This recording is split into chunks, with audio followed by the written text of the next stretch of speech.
It's incredible how quickly the lending market is shutting down, and we're worried about whether the Fed's going to raise rates 25 basis points. From the Fed's perspective, their primary concern is this wage price spiral. We've been calling for a tighter Fed. That tighter monetary conditions will surprise you some way, shape, or form. I still think you're going to go into a second half recession, but not all recessions are created equal. I'm somebody who I think thinks we're going to find it hard to get back to 2%, right? I think that is really going to be where the rubber hits the road. This is Bloomberg Surveillance with Tom Keene, Jonathan Ferro, and Lisa Abramowicz. Live from the nation's capital for our audience worldwide. Good morning, good morning. This is Bloomberg Surveillance on TV and radio. Alongside Tom Keene, I'm Jonathan Ferro. With a bit of a secret, Bramo is going to make a return potentially tomorrow. So looking forward to her joining us right down here in Washington, D.C. Futures right now on the S&P 500, positive about 0.25% on the S&P. TK, we've got a big decision to make. Which one is it? Citigroup economists say that the banking stress is contained. Apollo's Torsten Slok says the credit crunch has started. Now, they are two very different conclusions. I totally agree. In the zeitgeist this morning, that is the singular question. It's possible it could push aside the meetings of the IMF and World Bank. I'm not there yet, John. Anthony Feld and Ira Jersey, publishing for Bloomberg Intelligence, use the word accelerate. What's happening in the short-term paper market is accelerating right now. We've got a big division, a divergence, a spread, whatever, pick your word if you will, between what the Fed is projecting and what the market is pricing. We've talked about that a lot on this programme.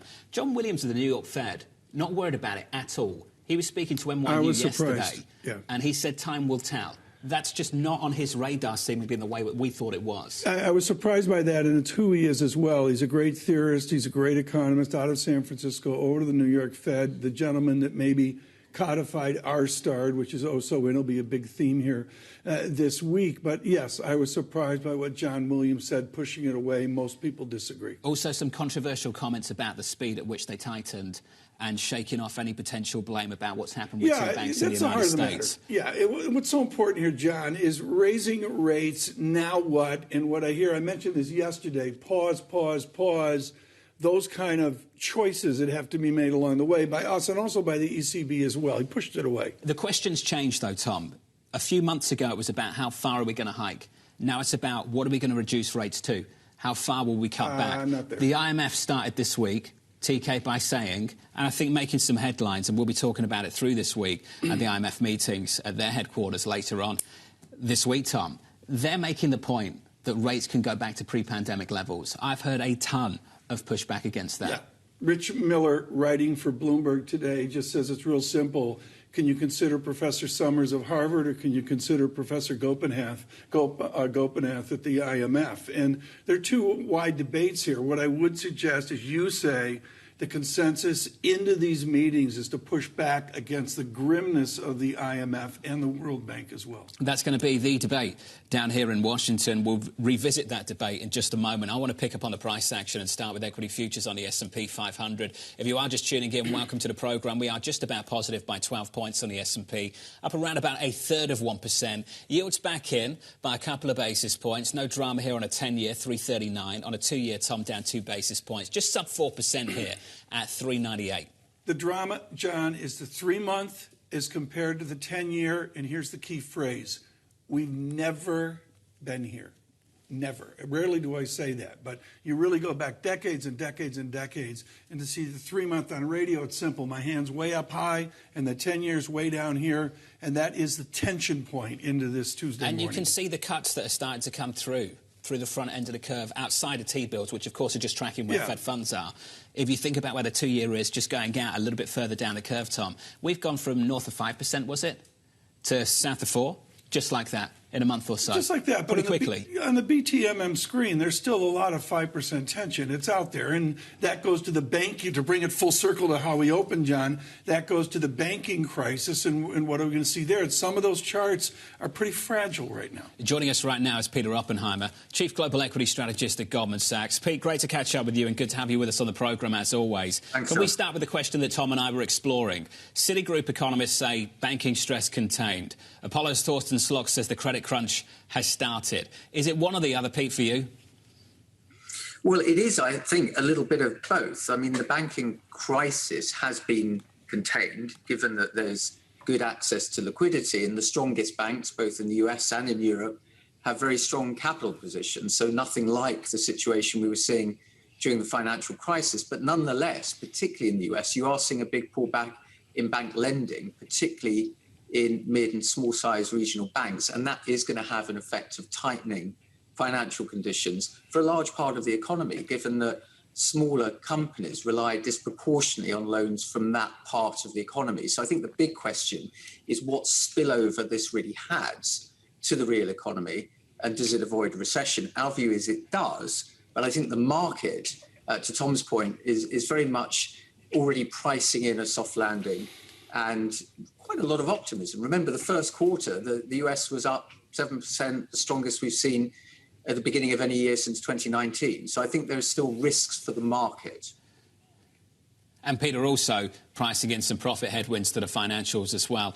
That was a sector, Peter, that for a long time you've advocated for. We saw that big move off the bottom last summer in European banks. You were talking up that sector for a long time. What are you advocating for now, given the developments of the last month?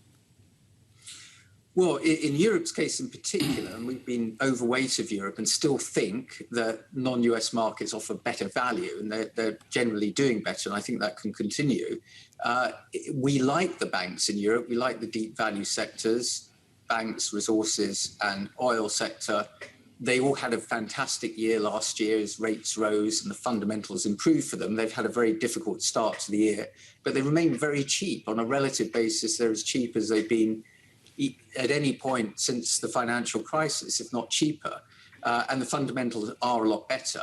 We've been pitching that against the kind of barbell of having also a focus on what we call the granolas, the big defensive 11 companies that dominate the index. They make up about a quarter of the European index. And we like in the US as well, strong balance sheet, stable margin businesses, which again are quite dominant in the index. And I think that's one of the reasons why at the index level, things have been holding up quite well. The biggest companies are quite defensive. Peter, help me here with the banks. In Europe, I've got banks with very substantial dividends and maybe subpar dividend growth. Over in America, maybe I've got some growth in banks, but what I have is shattered banks. What does Goldman Sachs do in owning banks now and also in the partition of what to buy? Well, again, the focus I think we have in banks globally is more in Europe. You've got very strong balance sheets and a very heavily regulated system. 1.8 trillion in excess reserves, tier one capital of 15.5% compared to 5% a decade ago. I think they're reasonably robust given the valuation. Now, in the case of the US, it's a much more mixed picture because you have a two-tier regulatory system. And the regional banks are pulling back. They're having to pay more in deposits. That's going to hit, I think, their revenues. So I think you have to be much more selective if you're going to take exposure to the financial sector there. Is the financial crisis over? Is the banking crisis over? This is a big debate this morning in the zeitgeist in America. From your view from London, are we all clear of the trauma of 6 weeks ago? I don't think we're all clear in the sense that we have to recognize we've seen a massive change in the cost of capital after 10 years of seeing interest rates at or around zero, in some cases below. The shift that we've seen over the last year is dramatic. And as you said, at the short end, you can still get close to 5% risk-free, zero volatility in US cash. That's a very high hurdle for many assets to beat. And inevitably, with the fastest rise in interest rates, not the highest level, but the fastest rise we've seen since around 1900, I think there will be other negative fallouts from that. And where that occurs is yet to be seen. Obviously, there's a lot of focus on commercial real estate and other areas of leverage. But I think there will be other fallouts from this. I think it will be less systemic because in the end, the private sector in aggregate has healthier balance sheets and therefore is better able to absorb shocks like that than we were seeing, for example, a decade ago. But I think there'll be more ramifications from this shift in rates that we've seen. Hey, Peter, wonderful to catch up and get your perspective, as always. Peter Oppenheimer there of Goldman Sachs on the latest in the financial sector and for equities as well. Michael Hartnett of Bank of America puts out a weekly note, The Flow Show. And in The Flow Show, in this week's weekly note, Tom, he said sell the last rate hike of the Federal Reserve. Sell the last rate hike. That's been out there. There's a history to that. I don't diminish that at all. The question is, when's the last rate hike? And we need to make clear there's a select group of guests that say it's not over with one more rate hike. I mean, there's a very substantial crew that says wait for the data to turn, and it's plain and simple. It hasn't turned. We're still seeing inflation, and I believe we have an inflation report this week that may be more important than the IMF meetings. A CPI coming up tomorrow, Tom. There are some people who think the last hike was the final hike of the hiking cycle. Well, that's a big divide right now. I'm with you. Let's talk about the calendar. So CPI comes up tomorrow. We've talked a lot about the financials and the banks. They report later this week. It really kicks off with JP Morgan, Tom, on Friday. I spoke to a couple of guests yesterday, was talking to them, both on the record on this programme and off the record as well on telephone calls. And TK, many people just saying the same thing, is that for them, the financials reporting this week and through next week, just as important, maybe even more important than what they're going to see from CPI or from payrolls last Friday. On a Tuesday morning, setting up for the IMF and the World Bank and setting up for some great conversations, what we need to state is from Friday to now, there's this new fragility in the short-term paper market that has to be studied very carefully. I mean, it's a really odd moment on a Tuesday morning. What do you think is going on there, Tom, that you're concerned about? Is there anything actually to be concerned about? No, I don't think. I have not seen any reporting of scandal or crisis. I think it's a reality of what deposit flows do and, frankly, what the American public does in their choice of where to put 4.8 or 5% money. This is what Peter Chi of Academy said yesterday. The shift we've seen in deposits, I think we were obsessed with the idea that was about credit risk in the banking sector. Yeah, maybe those banks won't be there anymore. He was saying that's about interest. That's about totally yield agree. and nothing else right now. It's decisions made in the kitchen. Do we want to go to J.P. Morgan? No, but where are we going to go? Money market funds. Equity futures right now on the S&P 500, positive by around about 1/3 of 1% on the S&P. As we've said repeatedly, CPI coming up tomorrow, and then it's on to bank earnings on Friday. We'll be here down in Washington all week for the IMF meetings. From Washington, this is Bloomberg. Keeping you up to date with news from around the world with the first word, I'm Lisa Mateo. The Pentagon says those leaked documents that detail U.S. spying on other countries is a risk to security. The papers include an assessment of weakness in Ukraine's military. The Pentagon is conducting a damage assessment. Meanwhile, the Justice Department is trying to find out who leaked the documents. In North Korea, Kim Jong-un has called for what were described as practical and offensive war capabilities. That came as Pyongyang cut off communications links with South Korea used to reduce tensions on their border. This year, North Korea has tested new weapons and systems to deliver nuclear strikes against the U.S., South Korea, and Japan. In England, the state-run health service is bracing for its most disruptive strike yet. Tens of thousands of junior doctors walked off the job today for 96 hours. They're joining other public sector workers who are demanding bigger pay hikes to make up for inflation. New York Fed President John Williams is rejecting the idea that the Fed's rapid interest rate hikes led to the problems in the banking industry. Williams says there were some specific issues with the two banks that failed. The Fed's benchmark rate is in a target range of 4.75% to 5%. That's up from near zero a year ago. U.S. gold giant Newmont has sweetened its bid for Australian rival Newcrest.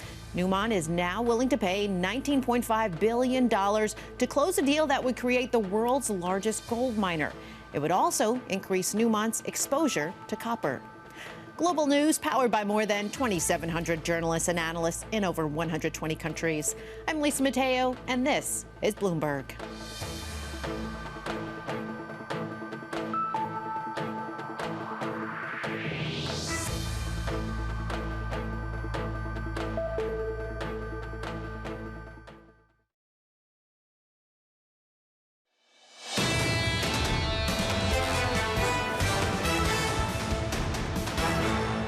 Despite the remarkable resilience of consumer spending in the United States, in Europe, despite the uplift from China's reopening, global growth would remain below 3% as we projected it earlier this year.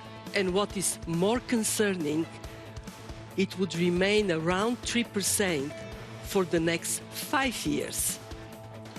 Pretty gloomy stuff from the International Monetary Fund Managing Director as we kick off IMF week here in Washington, D.C. From Washington this morning, good morning to you all. Your equity market shaping up as follows on the S&P 500. Futures look a little something like this, positive by 0.28% on the S&P. A lift, but still, this range sticks. 3,800 to 4,200 on the S&P for the last several months, and we're struggling to break out of it. Spoken to a lot of people, Tom, who have said the same thing. They expect to break out to the downside, with one exception. Anastasia Amoroso of iCapital, to you and I on Friday, who thinks we can break out to the upside here. And I'm with her in the sense no one else believes it. I think she's pretty lonely in that. Oh, there's other people out there that are uber bulls. But I think the headline of the last 4 weeks, John, is how the equity market has been resilient. Granted, it's that time of year. There's a seasonal factor with the retirement plans, tax season, and all that, where you get a little bit of this. But the headline here is SPX 4100.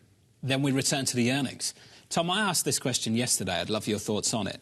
If the Federal Reserve couldn't change its view on the outlook because it was too soon after the banking failures in the last month, why is the C-suite going to be any different this week? Can they provide any fresh guidance after the developments of the last 30 days or so? It's a really important question, and I'm going to get guidance from Federal Express in that, like lemmings off a cliff, everybody's going to find some form of restructuring. And what's great here, John, you're not going to remember this, but LTV, I mean, the only one in Washington that remembers Ling Temco vote is Terry Haynes, and that is the conglomerates deconglomeratize, and then after 10 years they come back together and do it again. And then they hire McKinsey and they do it again. I mean, that's a cycle. Are you saying the only person that gets rich is McKinsey? Is that basically or Bain or BCG or, I mean, that's when you fly into Washington. Do you see the houses when you fly into Washington? Not bad, You come down to Potomac. It's so romantic. The smallest house is 5,000 square feet. Are you thinking of moving here? No, the front hallway is bigger than yours and my apartments combined. Well, it's a very different city. It's a very different city. It's a very different city. So let's bring in our guest here who understands the real estate of Washington, Terry Haynes, founder of Pangea Policy, and he knows that when there's a international scandal, you have to go there. Terry, finally, the Washington Post catches up today with huge layout of secrets given away by our Pentagon. Put it in historical perspective now. How upset is the city over intelligence secrets leaked, including on Egypt? How big a deal is this? I think it's a big deal. It is not catastrophic. It is a situation where we all understand that we all spy on each other, firstly. Sure. Secondly, this sort of document dump hasn't really been done in at least a decade or more. We get about one of these a decade, going all the way back to Pentagon Papers and that sort of business, which was different.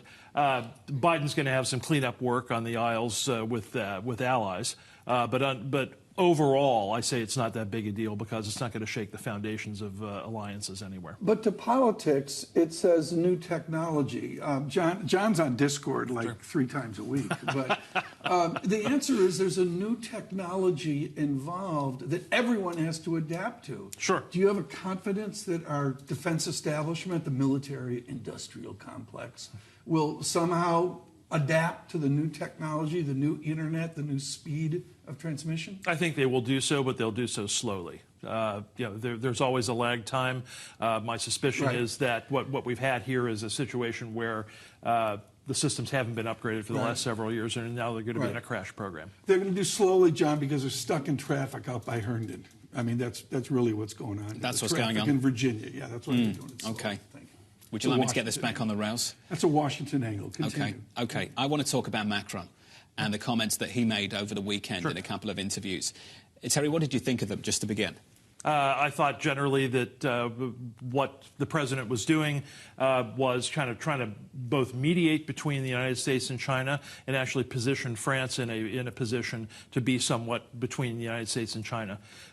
We all talk about the European Union like it's a unitary body, and in fact, of course, it's 27 countries that have very different agendas in very different places. Macron's agenda is to make sure that France has markets, defense and otherwise, and he made that very clear.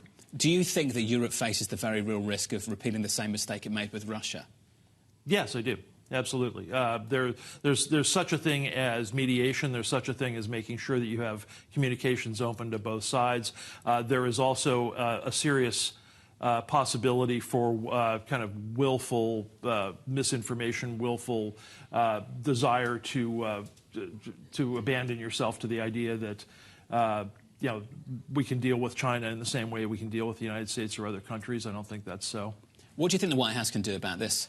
I think what they can do, frankly, is rally the other countries in the European Union and surround Macron, and I suspect they're already doing that with. So you actually think Macron might be lonely? Yeah, I do to some extent. Yeah, because to your point, Germany doesn't want to make that same mistake again, and you've got an awful lot of smaller countries that are on the borders, whether they be the Baltics or the Eastern European countries, that are not going to want to make that same mistake. And so what you've got is a situation where, I do think Macron's going to get surrounded a little bit. I want to bring it back to domestic, where you're so good, Terry, and measuring the middle ground of Washington. What I see, and it's not so much the event, I see Nashville, rapid response by Democrats against Republicans, the abortion pill debate. And separately on that, I bring this up because one of our staff is down at Disney World as we speak, spending $3,000 a day on tickets. DeSantis and Disney and Orlando. And it seems now there's a new Democratic rapid response to the Trump part of the Republican Party. Is that a sea change in strategy and policy by the Democrats? I don't think it's a sea change. I think it's a new thing. It's a new thing. Yeah, both parties end up doing this. And Republicans seem to be flat on their feet right now, and they'll probably get back and start responding. But you have to remember that what went on in Florida with DeSantis, what goes on in a lot of other places, appeals to a broader base too. But we're to the point now where the kind of the political rapid response is more obvious and more important in some ways than the substance of what's going on, and that's out of whack, certainly. I mean, I look at this, John, and the speed of responses here, and it's, again, the new technology, the new age we're in. Who's the winner of the last month for you, Terry? Is it the former president? Which former president? Donald Trump. No, I wouldn't say so. I think that we're watching a very long, slow slide down with Trump, frankly. I still do that. I still think that. Within his own party as well? Because we don't see that in the polls. Yeah, there's a hard nugget of support, but what I think is you see day by day, very slowly, is a situation where the hard nugget still exists, but increasingly people are looking for kind of Trumpism without Trump. And let's remember, too, that a lot of the Trump agenda, including the China agenda, has now gotten adopted largely by both parties. So, people are looking for a candidate without baggage. Who is that? Today, it's DeSantis. I mean, DeSantis is, frankly, I think, right where he wants to be. You don't want to be 30 points behind President Trump? Well, there's a guy you'll remember, Tom, and John won't remember, to go back to this, Pat Buchanan. Pat Buchanan was a very young guy working for Richard Nixon. He got all discombobulated because in 1967, George Romney was winning the nomination, and Nixon took him aside and said, "You don't understand. I'm in second place. That's where I want to be today." DeSantis is where he needs to be today. He's brilliant. George is Mitt's dad. I'm aware. Terry, thank you. Cool. Thank you, John. Terry Haynes. Thank you, Tom. That was brilliant, Terry. Policy. Just wonderful, as always. Live from Washington this morning. Good morning to you all. Equity futures on the S&P 500 positive by about 0.25%. This is Bloomberg.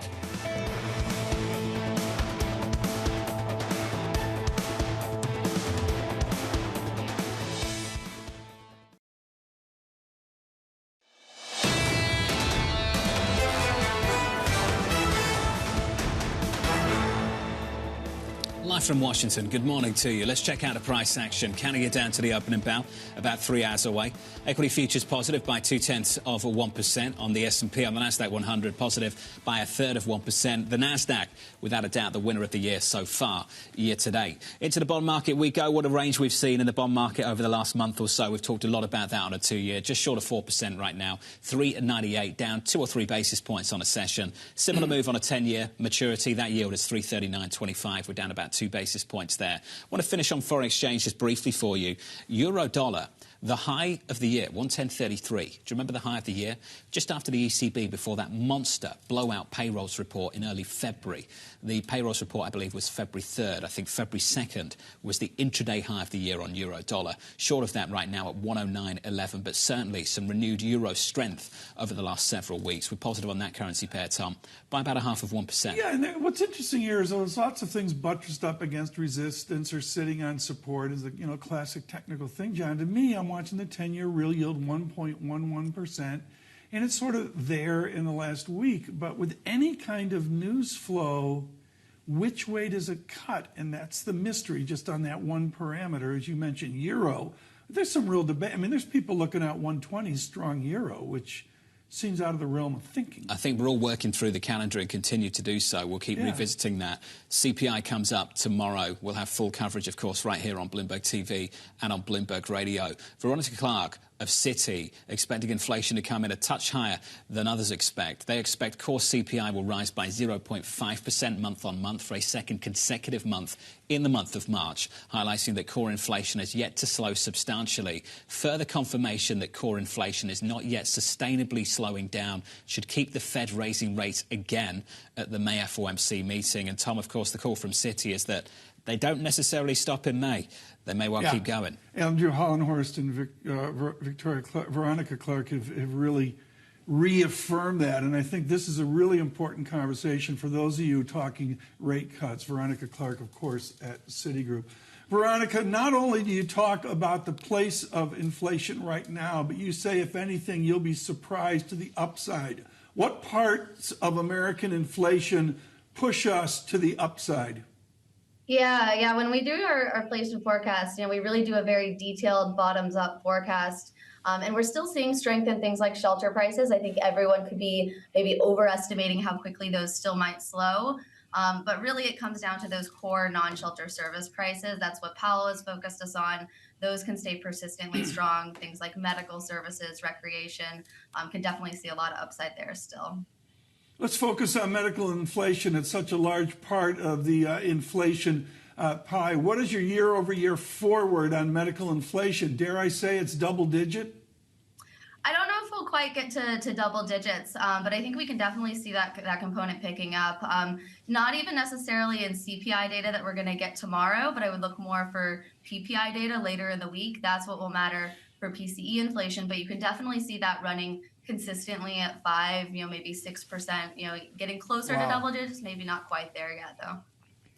Veronica, you think this Federal Reserve can go further? You and a team over at Citigroup. The big question outstanding is ultimately to what extent the banking stress of the last month is a substitute for rate hikes. Veronica, why do you and the team think that what we've seen develop in the last month is contained, that the worst of it is done?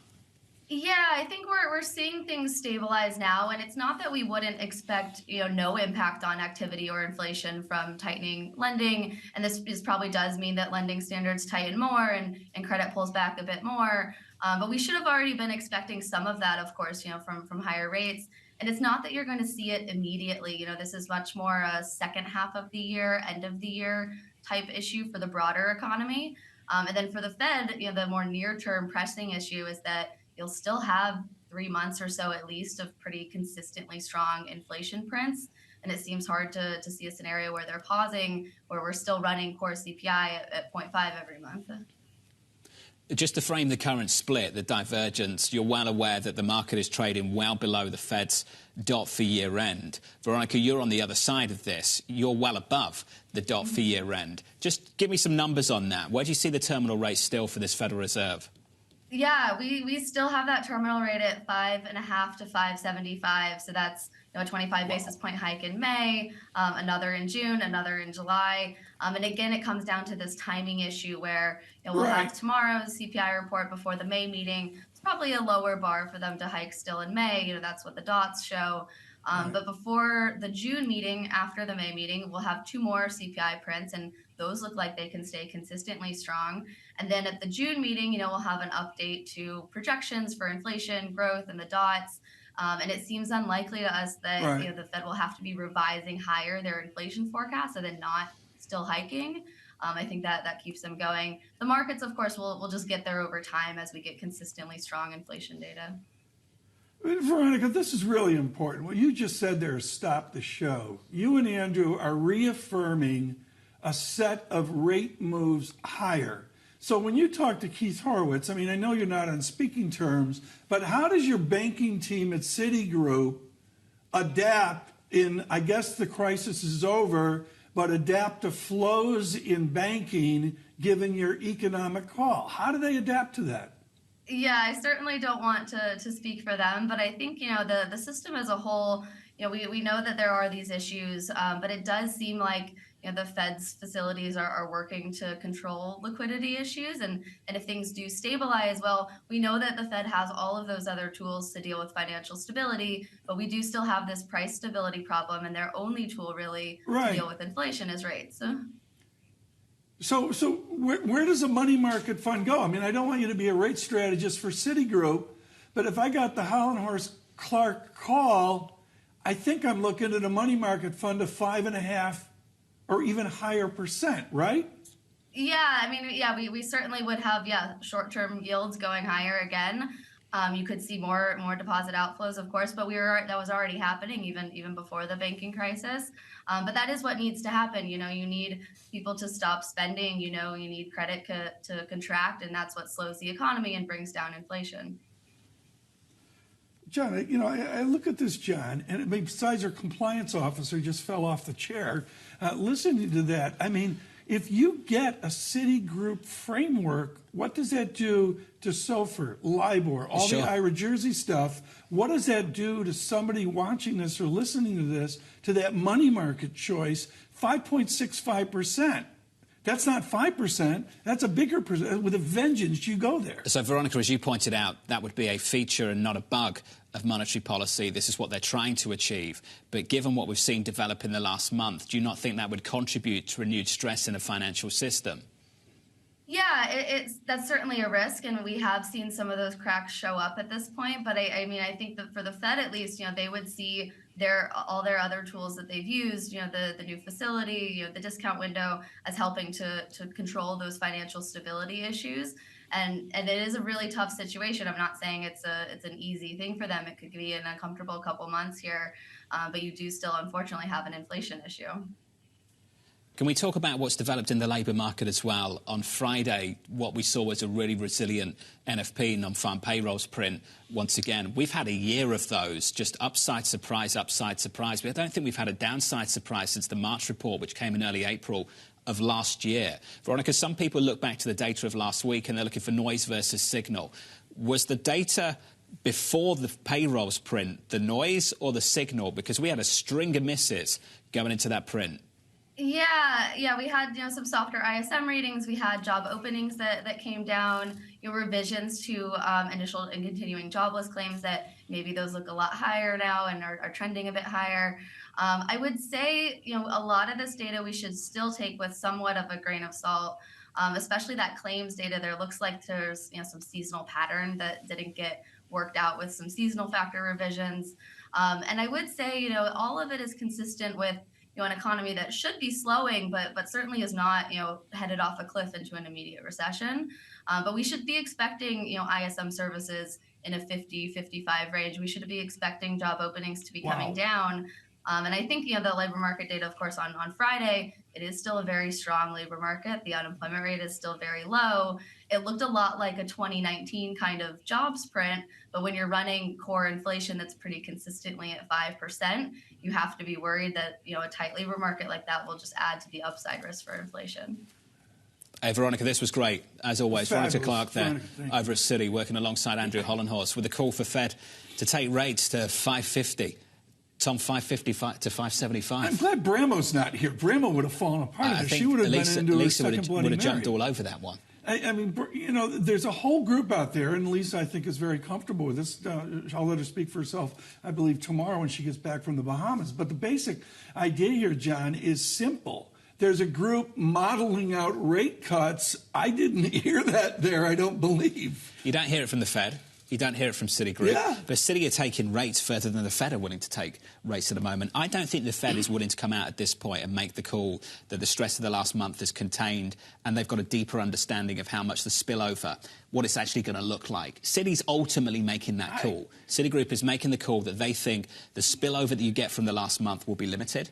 And for that reason, more weight will fall on the Federal Reserve to do more. And the other thing here is Hollenhorst and Clark, they're going to need security to walk by the IMF building because they're miles away. Now, maybe they'll go there someday, but on a 5-year, 3% global GDP call, Citigroup seems miles away from that. The controversial call from the IMF, Tom, is that they still believe that rates will return to pre-pandemic levels once we've dealt with this inflation story. Yes. I've heard tons of people say completely the opposite to that. For many reasons, the secular challenges that are going to basically drive rates higher than they were before. And a great set of guests to join us here over the number of days, Tuesday through Friday in Washington. But, John, 3 shades there. They return to where they were. Let's call that the Powell 2%. Institutionally, Powell has to say we're going back to 2%. Above 2% is former Vice Chair Clarida, great friend of the show, writing in The Economist. Richard Clarida is saying, maybe not, and others as well. And then you got another group looking at an entirely new regime.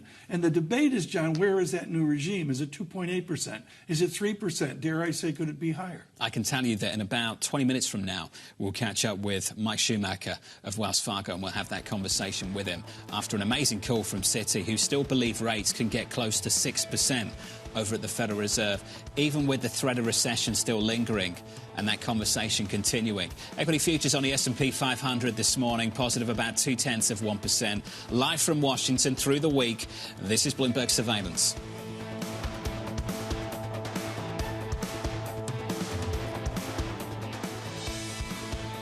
Keeping you up to date with news from around the world with the first word, I'm Lisa Mateo. President Biden will head to Ireland today for a long-awaited return to his ancestral home. His first stop is Belfast, Northern Ireland, where he'll meet with UK Prime Minister Rishi Sunak.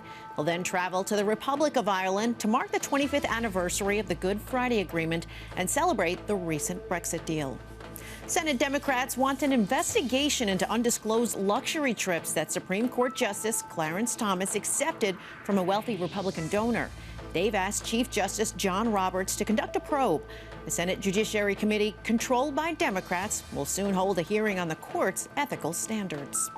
In China, the government plans to require a security review of ChatGPT, I like bots. Now, providers of the generative artificial intelligence service must ensure content is accurate and neither discriminates nor endangers security. That casts uncertainty over AI bots unveiled by China's largest tech companies. In Switzerland, the government defended its role in the takeover of Credit Suisse. President Alain Berset told Parliament the intervention was needed to stop the collapse of the bank. Parliament didn't get a say in the deal, and the takeover cannot be derailed by legislation. And Warren Buffett is turning his focus back to Japan. Berkshire Hathaway has kicked off a yen bond sale, and Buffett told Nikkei that he plans to boost his investments in the country. Now, shares of Japan's major trading houses jumped after Buffett said he'd raise his holdings in them. Global news powered by more than 2,700 journalists and analysts in over 120 countries. I'm Lisa Mateo, and this is Bloomberg.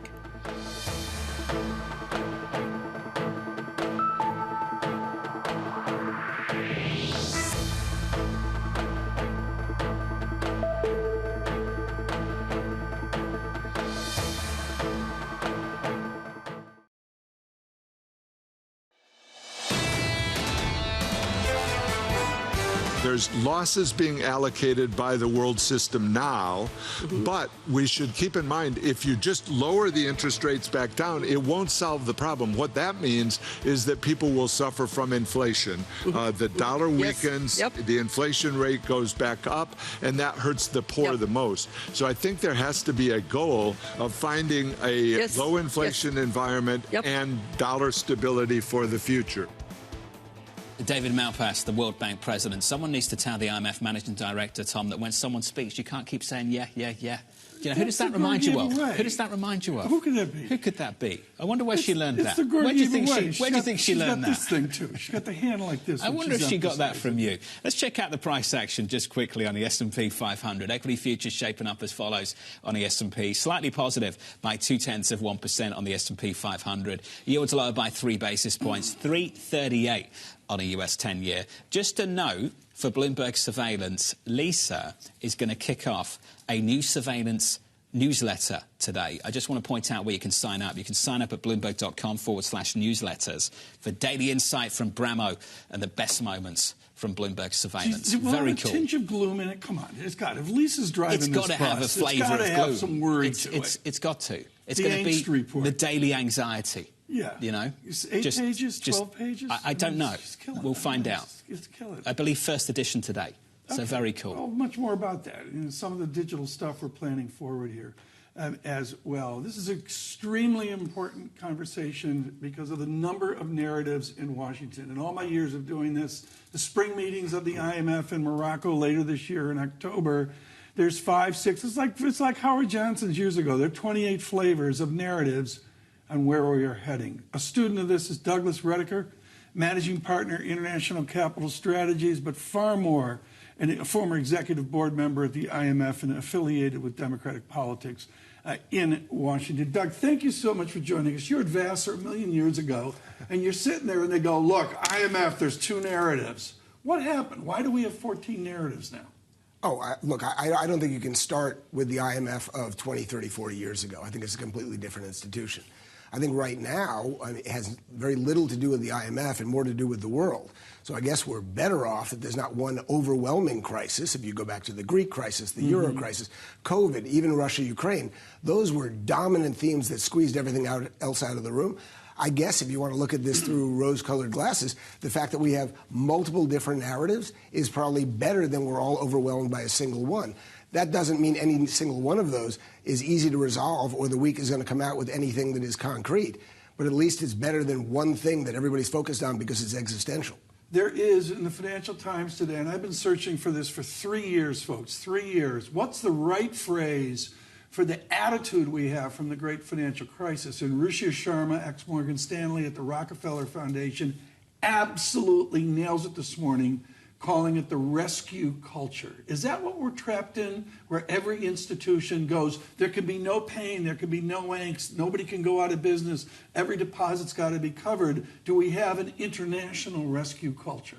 We have a domestic international rescue culture. We have an international rescue culture, whether it's called rescue culture or an entitlement culture.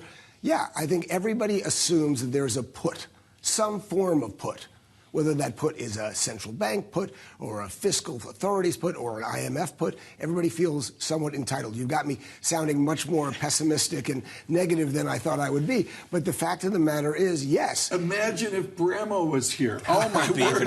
He'd be standing up walking out. Do you think that sense of entitlement is misplaced? Well, I guess it's well placed if, in the end, those authorities actually blink and write the checks, right? So if the game is, do we want to avoid another Lehman? If that's the moral hazard play, then fundamentally companies, investors believe that when things get really bad, somebody, something, some institution is going to bail me out of the worst consequences. And to date, that's been a fairly solid bet. I don't think it's sustainable, but, you know, not being sustainable can be 2 years, 20 years. I mean, there's a long time, right? In the long run, we're all dead. Doug, what did we learn last month with regards to exactly this? Well, so I think it's too early to know what the long-term consequences are of SVB, Credit Suisse, et cetera. And by the way, I divide the two into totally different camps, but let's lump them together for the purposes of this, which is to say, yes, rather than letting unfettered capitalism creative destruction play out, everything is systemic. You want to know what it is we learned? We learned that everything is systemic. So when SVB is suddenly systemic, it was the 16th largest bank in the country. It was not systemic by traditional metrics. But suddenly, when it turns out that your Zoom call might not happen on Monday because Zoom was a big depositor at SVB, that's systemic. I don't know if that's how we contemplated systemic when we started this. So if everything is now systemic, is it just implied that all deposits are insured? Oh, look, I think that both Secretary Yellen and other authorities have gone very far to making sure that they send the message that implicitly, yes, but explicitly they don't have the congressionally mandated authority to say yes. So they're saying yes with a caveat, or they're saying no with an asterisk. Yes, but we can't say yes, but yeah, go to sleep at night thinking and knowing that your deposits are insured. Doug, your work is to combine economics with law. Years ago, it was Scott and Arps and all that, and it's Salomon Brothers as well. I am fascinated how you respond to an IMF 5-year call of economic gloom, of global GDP, 3% or less. Malpass came out at World Bank and it had a 2 handle on some form of present global growth. That's not Barack Obama's better America or better global. How did we get so negative so fast, so entrenched in our gloom? So I have high regard for the economic teams at the bank and the fund. And there's a caveat coming. There's a but. The but is there's a certain amount of groupthink that trickles into a lot of this. And so you have desk economists who factor in their individual country projections into the regional, into the WEO or the GFSR. And what you end up with is not necessarily a holistic, strategically oriented 5-year forecast. It's almost bottoms up to the point where it's too bottoms up. That's the single best discussion of that I've ever heard. I'll take it one step too far, maybe. Is there space to make the accusation that some of these forecasts are political and not based on economics? It depends on how you define political. And what I mean by that is I actually think there's a lot of people who are very technocratic, who keep their heads down, who have their pencils to their papers or the equivalent, and they are making their forecasts based on their best estimates without regard to politics. I think there are some other decisions at these institutions, program lending, certainly policy choices, that are highly politicized, probably more than ever before, or at least in the last several decades. Well, listen, Doug, you're being way too polite. Kenneth Rogoff, who's got a nodding acquaintance with the International Monetary Fund, Ken's been borderline scathing that the IMF has become the World Bank. Do you agree? Well, it hasn't become, but it's certainly trending in that direction. I think the current managing director of the IMF's instincts and experience are much more aligned with her experience at the World Bank. And I would make the counter-argument that David Malpass, in taking a harder line on lending to China or in forcing China to the table to be more transparent and more conciliatory towards debt restructuring, has taken a more stingy, which would traditionally be seen as an IMF-style approach to some of the emergency lending coming out of COVID. Can he come every day? Well, as Tom might say, should we make some news here? Are you suggesting that Georgieva should be at the World Bank and Malpass should be at the IMF? Oh, I would never make a suggestion about personnel at that level when those decisions have already been taken. True. Whether, in fact, they were the perfect fit for the job under the circumstances that we now have, let's say I think both of them have done an admirable job in their current positions, and I wish them the best of luck. They were given a pandemic. We got to remember that. Absolutely. Yeah. And they inherited, as I say, this China card, which, you know, the IMF traditionally spent a lot of time, as it should, it's its mandate, dealing with debt restructuring, debt relief, debt issues in emerging markets and frontier markets.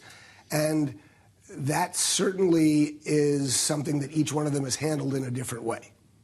Doug, this was great. We should do this more often. We should. We should come down to DC just to catch up with Doug.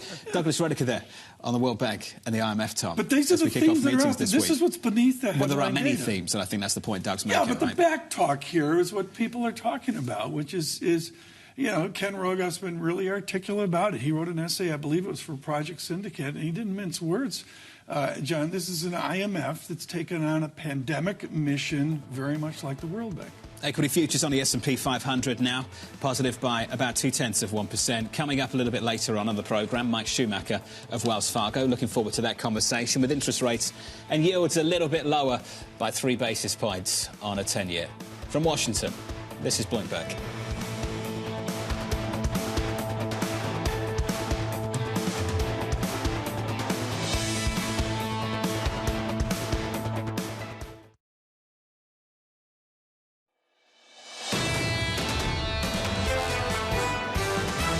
It's incredible how quickly the lending market is shutting down, and we're worried about whether the Fed's going to raise rates 25 basis points. From the Fed's perspective, their primary concern is this wage price spiral. We've been calling for a tighter Fed. That tighter monetary conditions will surprise you some way, shape, or form. I still think you're going to go into a second-half recession, but not all recessions are created equal. I'm somebody who I think thinks we're going to find it hard to get back to 2%, right? I think that is really going to be where the rubber hits the road. This is Bloomberg Surveillance with Tom Keene, Jonathan Ferro, and Lisa Abramowicz. Live from the nation's capital for our audience worldwide. Good morning, good morning. This is Bloomberg Surveillance on TV and radio. Alongside Tom Keene, I'm Jonathan Ferro. Together with Lisa Abramowicz, who's going to return to this programme tomorrow. I'm looking forward to that. She'll be here down in Washington. She's going to launch a newsletter a little bit later this morning. I'll bring you some details on that too in the next 30 minutes or so. Let's start with the price action. Equity futures on the S&P 500 slightly positive through most of this morning, going into CPI tomorrow, then on to bank earnings later this week. Equity futures on the S&P positive 0.2%. Tom, yields lower by about 3 basis points on a 10-year, 338.68. I'm looking inside the 2-year yield. The convention within financial media is to look at the 2-year and the 10-year, the vanilla spread. You got to go inside that, John, to see the real dynamics. This was all through the zeitgeist of the last 18 hours of nudging up of 3-month paper, 6-month paper, and that you wonder how that folds into deposit flow decisions of going, do I want a high-yield CD? Do I go to a low-yield CD because I'm afraid, or do I go to a higher-yield money market And that fund? situation could get a whole lot more interesting if Citigroup has its way and their projections materialise. So let's frame the great rate debate right now. You've got the Federal Reserve, who are basically projecting in their median dot and the dot plot maybe one more hike, a little north of 5%. A market year-end pricing in a ton of rate cuts. Then Citi, 550 to 575 on Fed funds. I would suggest they're above Anna Wong of Bloomberg Economics there. And this is what surveillance is about, folks. We're going to have Michael Schumacher with us here in a moment, who I think has a more quiescent view, with Wells Fargo on the different rate structure out there. But that's the debate here. And then you overlay that with the 60,000-foot IMF slowdown in economy. And as you mentioned, John, lower rate regime call out a number of years, and it makes for it's Bramo. I miss Bramo. Where's they got the Bramo? A toxic brew. They've got it's a toxic brew. You know where I was going. It's a toxic brew. Can we just comment on the call from the IMF in the last day or so that rates will return to the pre-pandemic level from, say, 2019, 2018? This idea that we go back to 2 once we've dealt with the inflation problems. Tom, I thought we'd spent the last 6 months or so saying things had changed and we weren't going back there. Yeah, I don't want to go into it right now here at the top of the hour. We've got to do the data check and get to Mr. Schumacher. But, John, I can't say enough about the intellectual divide about other factors out there. Do you believe that there are depressants like technology, immigration, maybe hydrocarbons that bring that yield down or not? That's a raging debate that will be addressed over the next 4 days. Let's get straight to Mike Schumacher, the Global Head of Macro Strategy at Wells Fargo. Mike, great to have you with us, sir, as always. Good to see you, Mike. Good morning. Let's talk about the call from Citi. We'll kick things off there. Citi, Veronica Clark on this programme 30 minutes ago, talking up rates of 550 to 575 on Fed funds. Mike, are you in that camp at all? No, not at this point, John. Look, the Fed wants to hike probably once, maybe twice more, but it's really torn because it's got these obvious troubles in regional banks. Getting to 575 seems like a stretch. Impossible, no, but we're not in that camp right now. At the moment, the conversation shifted, Mike. It's gone away from how far the Fed will go to how far they'll have to cut back. Mike, the IMF putting out its research, its outlook, suggesting that rates will return to pre-pandemic levels, Mike. Would you go that far? No, look, the IMF's entitled to make forecasts like anybody else. But here's the thing, John. When you think about the dynamics over the last 6 to 12 months, complete shift in psychology, Inflation's still stubborn in a lot of countries. I think that's going to keep rates pretty well above pre-pandemic levels for a long time. So back to 2019 levels, not anytime soon, many, many years. Is your macro strategy, Mike Schumacher, based around service sector core not coming down? I mean, you've got a better view on headline. Core is somewhat persistent here. What does service sector core do to the Wells Fargo call? Yeah, frankly, Tom, people care a lot about service sector core because Jay Powell cares about it. So I'm in that camp too. Mr. Powell, it's important to you, it's important to me, it's important to investors. So we've got core staying pretty stubborn, frankly, for a while. So yes, you probably see some moderation, maybe not so much in a couple days or tomorrow, I guess, when it comes out, but fairly soon, but still well above where the Fed wants it to be. Right. So we're all looking at that. We focus on it, but not anywhere near the comfort zone yet. So if I stay on Jay Powell and look at the 3-month T-bill, and then I look at the 3-month T-bill guesstimate out 18 months, this morning I see a very sustained 3-month yield. Does that drive even higher in the coming quarters? Yeah, it's really interesting, Tom, to think about just how much easing the market's priced in. So it's got these two factors out there. One, inflation, bad. Fed wants to squelch it. That implies more hikes.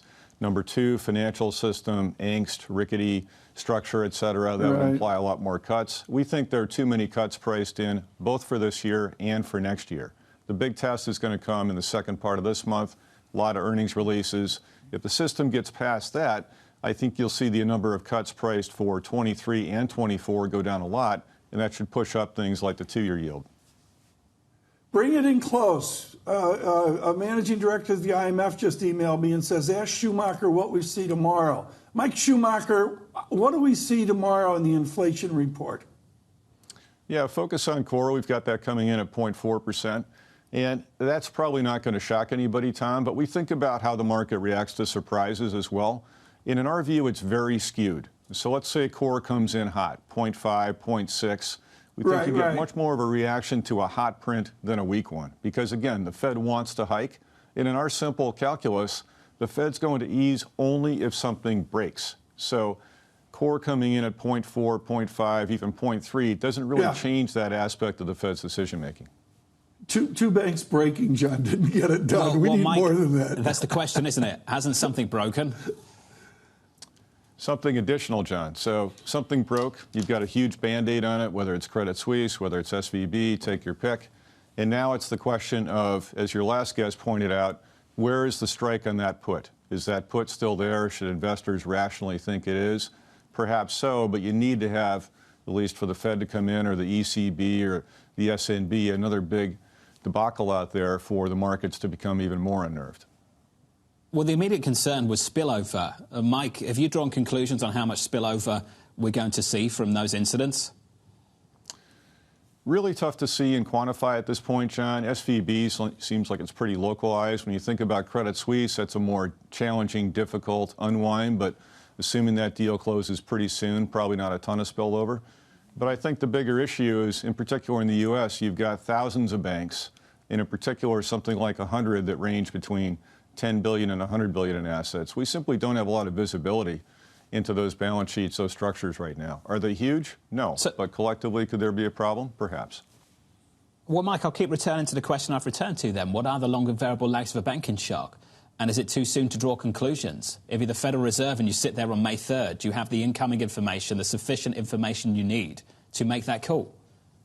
No, you don't know at that point. You'll know if you had an immediate problem. That's going to be evident in the next week or two.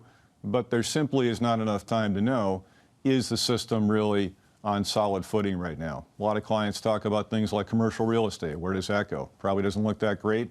Will the Fed have that information on May 3rd? No, I doubt it. What about deposit flight, deposit betas? How much does having an iPhone and a fancy app change those betas? Well, they get faster, they get higher, but to what degree? We can't tell. Neither can the Fed quite yet. Mike, John Williams of the New York Fed said, basically, it's not our fault. It's not because we went from 0 to 5% in a space of 12 months. We didn't have anything to do with this. These incidents, idiosyncratic. Mike, would you take the same page as John Williams over at the New York Fed? Well, I think you've got to focus on monetary policy versus the Fed's regulatory authority. And does it make a lot of sense to have those really embedded in the same institution? We did a call recently with Sheila Bair. She said no, they should be split to some degree. So monetary policy, yes, it's been aggressive, but frankly, the Fed waited a long time to get tough, too. It could have moved certainly back in 21. I think that would have helped quite a bit, and it chose to wait. Mike Schumacher. There goes his governorship. Mike Schumacher. door. Thank you, sir. A lot of people share that view. I keep going back to it. The language that the Federal Reserve used, I think, was misplaced, and it was wrong of us to echo. This wasn't front-loading. It was back-loading. They had to go quickly because they were late, not because they were trying to get out in front of anything. There's a big difference there, Tom. I call it the slew rate, which is, electrical engineering 101. And the bottom line here is, to your point, on the x-axis, they delayed, boom, up they went. And so what do you do now? And, this is why I keep bringing up pause is an easy solution that gives Jerome Powell optionality. It's just vapor. So Mohammed Al-Arian wrote in to both of us, actually, on this point, Tom. He's speaking to me? He is. Later this week, too. Exclusive. He said a couple of things, and there's basically going to be three potential scenarios now. You can pause and then just pause through the rest of this year. You can pause and then start cutting. Or you can pause and then you need to start hiking again. Yeah. That's the problem. This was heated. Steve Risciuto, I can't remember, John, if you were there yesterday. Risciuto Mizuno was heated that he does not agree with Luschetti. Lazzetti of Deutsche Bank. Matt Lazzetti says they're going to cut off of pause. And Risciuto was heated. It's not asymmetric. They can go either way. Can we promo Abramo's newsletter? We have to promo. We're not doing it enough. She just emailed in. It launches today, the surveillance newsletter, written by Abramo with a flavour of gloom every single day. I'm sure you're all looking forward to it. I love that you can title, sign Flavour up. of Gloom. Flavour of Gloom. That or the works. Daily Anxiety. We'll figure it out as we go. Anxiety too. You can sign up at bloomberg.com/newsletters. So that's bloomberg.com/newsletters. Is it very Substack cool. where she's like making a fortune off this? On the side, she's going to do. I hear she might do subs in the future. Substack. Yeah. I haven't done that. I don't. She's going to take a paid monthly subscription and put out the Daily Gloom. It's a newsletter there. It's going to go into a number of the themes here. Obviously, the anxiety will be there if Lisa's driving the bus, but. The answer is there's a lot of different themes. It's positive. Look at Veronica Clark, Michael Schumacher. I know. There's the difference. Just to be very clear, Lisa's not taking paid subscriptions, just in case anyone thought you had to pay. It will be free. You can sign up on bloomberg.com/newsletters. In the next hour, Alicia Levine of BNY Mellon. That's all coming up shortly from Washington. This is Bloomberg. Keeping you up to date with the news from around the world. With the first word, I'm Lisa Mateo. The Pentagon says those leaked documents that detail U.S. spying on other countries is a risk to security. The papers include an assessment of weakness in Ukraine's military.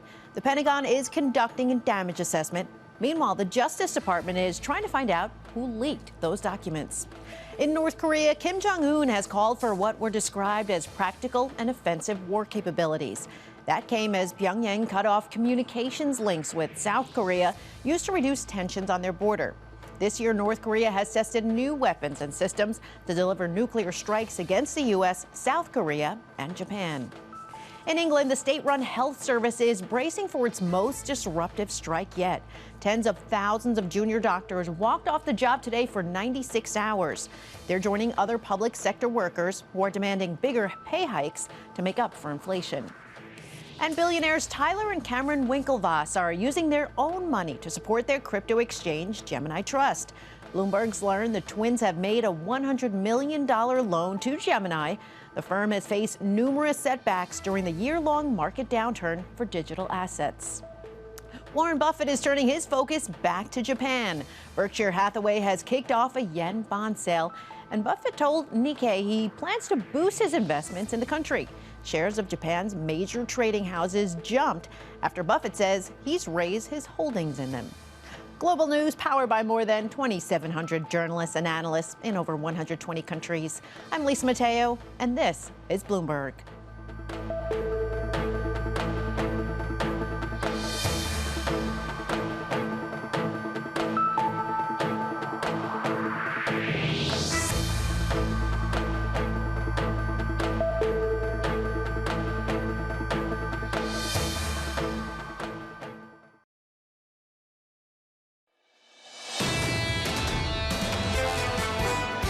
President has been briefed. He was first briefed late last week when we all got word that there were some documents out there. We don't know who's behind this.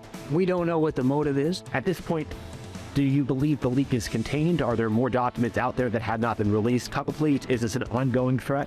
We don't know. I truly don't. What a story down in Washington for John Kirby, the White House National Security Council spokesperson, referring to a recent military intelligence leak. We'll catch up with AMH in just a moment on that. If you are just tuning in, welcome to the programme. Here's a flavour of the price action for you on the S&P 500. Futures through most of this morning, positive so far. On the S&P 500, on the Nasdaq, on the S&P, just about positive at the moment by about 0.1%. The bid returns to the bond market. Yields are lower by a couple of basis points on a 10-year, 3.39. On a 2-year yield, which has been dancing all over the place over the last month or so, 3.98. We're down about 3 basis points at the front end of the curve in the FX market. Stronger euro here, weaker dollar, euro dollar just north of 109, let's call it 109.20. Positive here, Tom, by 5 or 0.6%. Maybe quiet into the inflation data tomorrow, John, maybe just churning here as well. But the short-term paper market is doing more than churning. And again, it goes back to at what level is this banking angst over? And the answer is I don't think anybody knows. Deposits woke up to 5% interest rates available. Tom, we've seen a lot of deposit flight, and it's not just about, as Peter Chu of Academy said on this programme in the last 24 hours, that deposit flight is not just about perceived credit risk at individual banks. Tom, it's about interest and interest available elsewhere. It is, and you're just going to have to see what happens there. What we've been doing is research. We do surveillance research here when we come to Washington, and the real question is, which of the Bourne movies is more important? Matt Damon, The Bourne Identity, The Bourne Supremacy. Amory Horton has seen them all. She's Bloomberg Bourne Identity correspondent and joins us today. We want Matt Damon to come to the rescue here. The movies are the CIA like this. The movies are the intelligence community like this. He drives a very cool car. Like you. What's the reality right now? It's not Matt Damon and the Bourne Identity. No, certainly not. This is a difficult moment for the administration. This is potentially the biggest data breach since Edward Snowden. And a lot of this has to do with U.S. allies. So what you see from South Korea, a very difficult moment for their leader who's coming here for a state visit. And the opposition is saying, but the United States is intruding on our sovereignty. At the same time, they don't know if this leak is done. And there obviously is a Department of Justice investigation to find out how did this happen. The biggest documents, revelations the documents have, potentially some are saying that they could have been doctored, but the biggest really comes to the war in Ukraine. And the issue going into the spring, when we know that Russia wants to have this fresh offensive, is that will they now capitalize on this vulnerability of these leaked documents out of the United States? But what's important to me is in the movies, it's under a bench in East Germany with some papers or something in a 35-millimeter roll. This is the new internet they're all dealing with. And frankly, it goes back somewhat to the classified documents uproar with former President Trump and frankly others. The whole issue is modern technology in the intelligence community of Washington. Is anybody dealing with this? Well, right. They had the hard printouts. If you're talking about the classified documents, the former president and current president, that there are also special counsel investigations into, these were hard documents. But as opposed to those, these intelligence documents were leaked on the internet, things like Telegram. That's where they are surfacing. To be clear here, they were linked months ago. Yes. We just didn't realise they had been leaked. Is that right? Yes. How unusual is that? And there's, well, some of these are obscure sites, and also some of the stories are coming out even today. We're learning more and more. So today, the Washington Post is an exclusive from these leaked documents about what Egypt was trying to do, which was sell rockets to Russia, but to make sure that the United States wasn't going to be aware of it, to keep it basically on the down low, because Egypt is a huge recipient of U.S. aid. So as the days and weeks progress, I think there's a lot more we're going to learn from these documents, and it's causing a huge headache for the administration. Terry Haynes of Pangaea came on the programme in the last hour, and he said, we all spy on each other. Not That's news. true. We learned this a decade ago with Angela Merkel. But can we be outraged about Chinese spy balloons floating over the country at the same time we know this has been going on? Yeah, that's it's well a great said. it's a Really great well point. said. If we know we're all spying on each other, then I guess the global community leaders need to accept it. But of course, Right. you have the issue with the balloon. Obviously, was that it was obvious to the naked eye that this was over the United States and over critical military infrastructure. This is something that we know is happening, but you don't always see. And now we're actually seeing it. The question is, what is the fallout? Does this at any point compromise how the U.S. gets this intelligence, garners this intelligence? What's so important to me here, and you know, John, the Cambridge Five is Mohammed Al-Arian and 4 others that root for Queen's Park Rangers. Are you suggesting he's a spy now? Five, yeah, but the Cambridge Five is from 1963, and Kim Philby. And John, we grew up in America with this arrogance that our intelligence community was far superior to those crazy Brits. That's gone, I would say, with Snowden and now this mess. Yeah, I would say so. Although these, like the UK, the United States, you're saying the crazy 5 Cambridge, or you're talking about the 5 Eyes, they share intelligence. So there is concerns as well for those countries that share a deep amount of intelligence with the United States that potentially are some of their methods and sourcing or intel is also breached in these leaked documents. You mentioned something important, intelligence gathering. Has it been compromised in any way, shape or form? Have we compromised any individuals with this leak? We don't know yet. That's what this entire Department of Justice investigation is about. And that is why the U.S. administration is concerned. And their allies are also concerned. But they're not trying to have this public outcry. They're trying to do this behind back channels, through diplomatic back channels, to try to save face. But it is a huge issue. To be clear, with the Washington Post headlines today, they're really catching up with 5, 6, 8 stories, whatever. Did you say that we don't know if it's all out yet? There may be more stuff to come Well, we out? have a new story on the Washington Post exclusive about Egypt. Potentially the documents, as Jonathan was saying, are out there, but we haven't gone through all of them to see if there's any new stories. So which one's the most controversial at the moment, away from Egypt? What do you think is the most controversial thing that's come out? The most controversial is regarding the war in Ukraine, because this could have serious consequences on how the rest of the year looks. In terms of the spring offensive Russia wants, the fact that the U.S. doesn't think potentially Ukraine has the defense it needs to fight this off, this is a capability that Russia could really jump on. Does it have reservations? Does the United States have reservations about leadership in Ukraine? Well, I think this is more about the status of the Ukrainian military. That's what these documents are showing. What is the status of the Ukrainian military when I saw a headline this morning that the Russians have 75% of a grievously fought over city? The concern with the Ukrainian military is that they're not going to have the ammunition they need, Literally the Soviet-era ammunition. If you remember, Dmytro Kuleba, this isn't really, though, shocking to anyone. He had said at the Munich Security Conference, if the prior year was about we need weapons immediately, this year is about ammunition and the speed of that delivery. Just amazing when you find out these things, Tom. We kind of know these things happen, but when you find out these things to this degree, Anne-Marie, you realise just how effective some intelligence gathering actually is. Yeah. The level of detail that the United States has on individual countries, just remarkable. Yeah, and to be clear, I think the whole media, and I know it's surveillance, we feel this strongly, we're not going to speculate and guesstimate what that level... You mentioned the balloons. I mean, there's all sorts of rumors we didn't talk about with the balloons because they were, you know, not supported. What we said at the time, Tom, and I remember talking about it, who was the outrage for? Was it for China or for public consumption?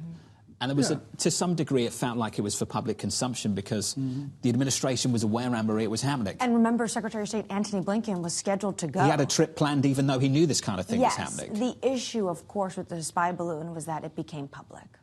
AMH, awesome to catch up, Alleged. as always. We should say alleged Chinese spy As balloon. always, you can fit Very that word in, alleged. of course. It's alleged because the Chinese Communist Party said it's not It's for spying. alleged we're going to get through What was it? It this was for hour. weather, right? Yeah. Okay. Climate. Okay. The alleged weather balloon. Is this where they Right. film Balance of Power? It is. Oh, This is my it. You're word. sitting in my Goosebumps. This is it. I'm sitting in your seat. Oh! Whose seat is this? That's Joe's. Nice. Well, thank you, Joe. I appreciate that. Okay, from Washington through the week, in Joe and Anne-Marie's seats, equity futures unchanged. This is Is that an HR Bloomberg. violation?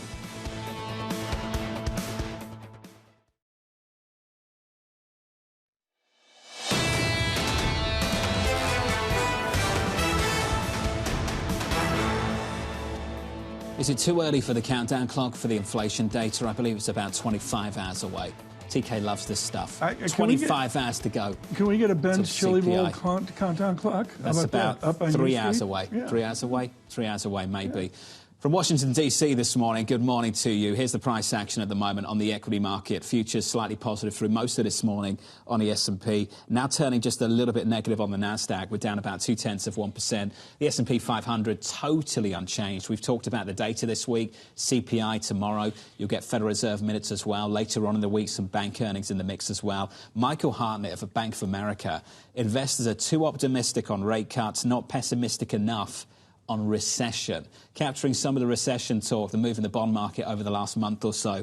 Just an aggressive bull steepener, which basically means you've got a big rally at the front end of the curve. We've gone from north of 5% to south of 4%. Had a look at 360-ish last week, Tom. Right now, 398.69. Let's stop the show and partition the brilliance you just said, which is it an interest rate and monetary analysis, or is it just the blunt instrument of economic slowdown? And that's what Mr. Hartnett's talking about, is forget the Fed mumbo-jumbo, just on a GDP basis. We're not going to be there, which channels what we're hearing from the IMF. I'll keep returning to the conclusion, the consensus view after the banking stress of the last month. The view was that would turn into a disinflationary bust. And that was captured in the bond market pretty quickly. The 2-year goes from north of 5 to south of 4. Has a look at 360 last week off the back of a week of weak data, Tom, so to speak, in the US economy. And then payrolls gives you a lift again at the front end of the curve with a bit of an upside surprise. But, Tom, ultimately, that's the call at the moment, and you can take a different view if you want. The Federal Reserve's certainly taken a different view on things. They think they can get rates to north of 5% and hold them for the rest of this year. I think we're setting up here, folks, for the different views. And again, it goes to the inflation report. And I want to make clear, we are in Washington, but we will continue with our global economic, finance, and investment coverage here around international relations. Someone who does that each and every day in the Beltway with Rock Creek Group as Alifia Dorwala, managing director at Rock Creek, really managing money, listening to institutions and where to place the next marginal capital. You dovetail, it's actually like your beloved Georgetown, you dovetail economics right into finance and investment as well. Are you petrified about an IMF call of OMG, global recession?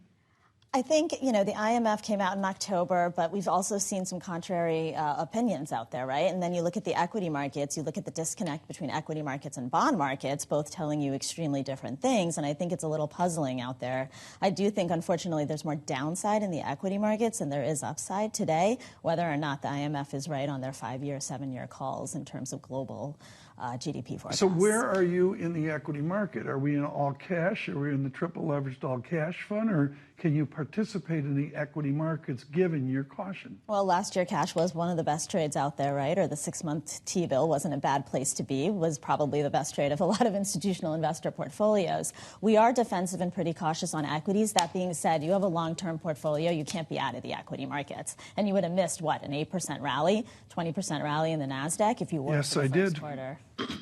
So the bond market is basically saying rate cuts, and the equity market, to some extent, is conveying this idea that rate cuts are good because the NASDAQ will do well, growth will outperform, tech will deliver, and that's what we've seen year to date. Are you on board with that on the tech side of things? I think the tech, could have been a little bit of a dead cat bounce. I think we saw a lot of investors overselling probably last year, those that are longer term, that want to be in these tech stocks longer term. If you look at active management, you have a bias towards growth, right? And so most of these big money managers are going to have to be in some of those large growth stocks. And if you look at the very big tech, let's say the top 5, cash on the balance sheet, lots of layoffs, lots of massive cuts, you could argue that they're not in a terrible position for the rest of the year. The question is, what about the rest of the tech sector, and then let alone the private sector in tech? So let's get a little bit more specific. So I can look at Meta. They talk about the year of efficiency. The stock has done tremendously well year to date. Tesla, another name. Some difficulties over the last week or so, but year to date, I think still up about 40% or so. Within tech, which is just a massive monster universe, what do you think is vulnerable? Yeah, I think definitely you have the larger tech, which is not as vulnerable as those smaller companies that are going to really be, very much prone to consumer demand and an economic recession. And so if you get an economic recession, you're going to see the majority of smaller tech companies really struggle to survive. The soul and the heritage of Rock Creek Group is what I'm going to call a global hydrocarbon template overall. Fold in, when OPEC Plus with a surprise, I think 10 days ago as well, fold in how hydrocarbons affects your equity belief. Well, I think not necessarily specifically on the equity side, but it affects our portfolio longer term in terms of how we're positioned, right? We definitely are positioned longer term to benefit from climate adaptation, climate transition, renewable energy, all of those themes, mostly on the private side, but also a little bit on the public side. You saw that some of those renewable energy companies had their best years ever last year, a little bit more trouble more recently, but I think longer term, that is where you want to be. If you just look at the future in terms of the 5-10-year time horizon, that is where companies are going and their business models are going to have to change. Unfair question, but we're going to make some news this morning. Does big oil have a future? I think big oil will always have a future, but depends on what you define as big oil. That might change. What would you define as big oil? Why do you think that would change? Talk to me about that. Well, I think in 5-10 years, big oil might have a large percentage coming from hydrocarbon, from renewable energy sources. I think it'll have to have alternative energy sources to diversify its business. Last year, we saw a bit of a spread emerge between the US players, massive outperformance in the equity market, the big integrated oil majors, versus the European players. Now, the European players still had a decent year, but relative to some of the US names, underperformed. Do you think that's because the US names were a purer play on fossil fuels relative to the European names, which have gone elsewhere? I think there was also some macro headwinds, right? I mean, you looked at all of the tensions in terms of Europe, the effects from the Russia-Ukraine war, energy, winter, all of those. I think that was probably a little bit more of a macro headwind, potentially for some of those big European oil plays versus the U.S., which are a little bit more isolated. I'm just wondering, the reason I asked that question is I'm wondering from your perspective, which of the oil majors are better positioned for the transition that you're expecting? Where do you think some of these names need to be in the future? Yeah, I think some of the European players, though, are far ahead in terms of that area. I mean, I think it's undeniable if you look at what Europe has done and all of the investment that they've made, that, some of the U.S. players are probably behind and are starting to try and really catch up because they know where the future's heading. How do you process the tension and the bipartisan tension of the United States of America with China right now? Is there a strategy for investment given this new friction? It's a topic that comes up with all institutional investors. China has been a major part of asset allocation, thinking about it with China over the last 10 years. So how do you then go out 5 years? I think that's really shifted, and I think there's a lot more negative or caution on China. And does it need to be as big of a play in your emerging markets portfolio, or are there places like India over the next 5 years that'll take that role? Big change, Tom. We could go like another 30 minutes there on China to India. Tim Cook, good morning, Mr. Cook. You want to expand on that for Apple, please? Well, I think Apple already knows where the future might be heading. Thank you. They're very subtle about what they do. I'm just tremendously impressed by Tim Cook. Tim Cook, with the previous administration, was just never in the firing line with the Trump administration. Managed to avoid all the heat and fire, everything, all the fury. But just never in the firing line. And then a new administration, and he still looks really comfortable. I think it goes back to the wonderful Mr. Jobs. There was, and frankly, I'm not going to mince words here. Part of it was because this was a Syrian immigrant who founded this incredibly successful, once-in-a-lifetime company. And the answer is they've always had a distance and reticent from the news flow. Mark Gurman of Bloomberg, of course, wrote that fantastic story in the last week or so about how China, Alethea, how Apple is trying to pull back from China, but doing it in a diplomatic way so they don't trigger anger in China. What do you make of Apple's ability to do these things in a way that other companies seem to struggle to? Well, I think you also have to redefine pullback, right? I mean, that's going to be a slight pullback. No one's leaving China. It's too big of a market. They can't, right? If you're Apple, you have to be there. But I do think their incremental investments are going to be all over. Is India an analog to China, or is it its own beast? I think it's its own beast, if it can get out of its own way. I think they also obviously have a lot of political challenges. Alethea, this was great, as always. Alethea Dorowala there of Rock Creek Group. Tom, on tech, on energy, the equity market, on all of the above. Well, this is what Rock Creek invented here. I mean, Ms. Beslosh and the whole crew, they just wrapped it around a geopolitical discussion. It's what people listen to down here. It's why you've got to synthesize. I mean, take Lisa's kids. They're on the couch doing the Robin Hood meme thing. You got to synthesize World Bank and IMF analysis into what do you do with AMC and GameStop. The big development, Tom, I think, in the last week still is the words of Macron on China and the daylight that he's put between the United States and Europe. Now, whether you think that's just a lone view of a man trying to make some news on the international stage because he's got problems at home, I think that's maybe the cynical take. I wouldn't go that far. I think he truly meant what he said. about the relationship with China that he'd like to see that Europe might have. And I've been remiss not to bring this up, and you've been great about bringing it up, and I 100% agree there's a Frenchness here to what he's saying that harkens back to de Gaulle ages ago. You're not going to fly your jets over my country. That's what it was 50 years ago. The criticism that he's received, though, after the last weekend, I think is really, really particularly important. on Taiwan. Yeah. This is exactly the kind of thing that the Europeans used to say about Russia. And they've ended up with a bunch of stranded assets and a misplaced energy trade that leadership after leadership across the European Union has built up. Now, Angela Merkel in Germany was warned about this repeatedly for more than a decade. And what have we experienced over the last 12 months because of that? And I think where those words might come back to haunt the French leader is on the very topic of Europe itself. Because at the same time, you can't say we won't just follow the US into a crisis that does not belong to us, when you are also expecting the US to follow you in Europe for a crisis that many people in this country, Tom, are arguing does not belong to the United States. Oh, yes. It belongs firmly in Europe's backyard. The other thing I would say is he's fighting for his political life. My amateur take is on the domestic front, he is more than challenged. And it's not just about adding 2 years to the retirement age. They're going from 50 to 52. 50 to 52? 50, yeah, I thought it was from the 60s and higher. No, I think it's Paris. It's like. Can you imagine if you could retire at 50?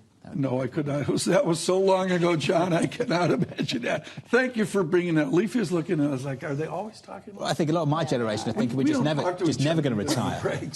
Alifia, thank you. Leila Mitter's coming up, the co-founder and CEO of the China wonderful. Facebook Didn't know International. that. We'll talk a little bit more about China and focus on the economy as well. Just a sneak peek of the market for you. Equity futures turning lower in the last 30 minutes or so. I'd say the last hour. Equity futures down about 0.1% on the S&P. Yields just about unchanged on a 10-year, 3.41 on a 10-year yield in the FX market. Euro stronger, dollar weaker, euro dollar 109.09, positive 0.5%. From Washington, this is Bloomberg.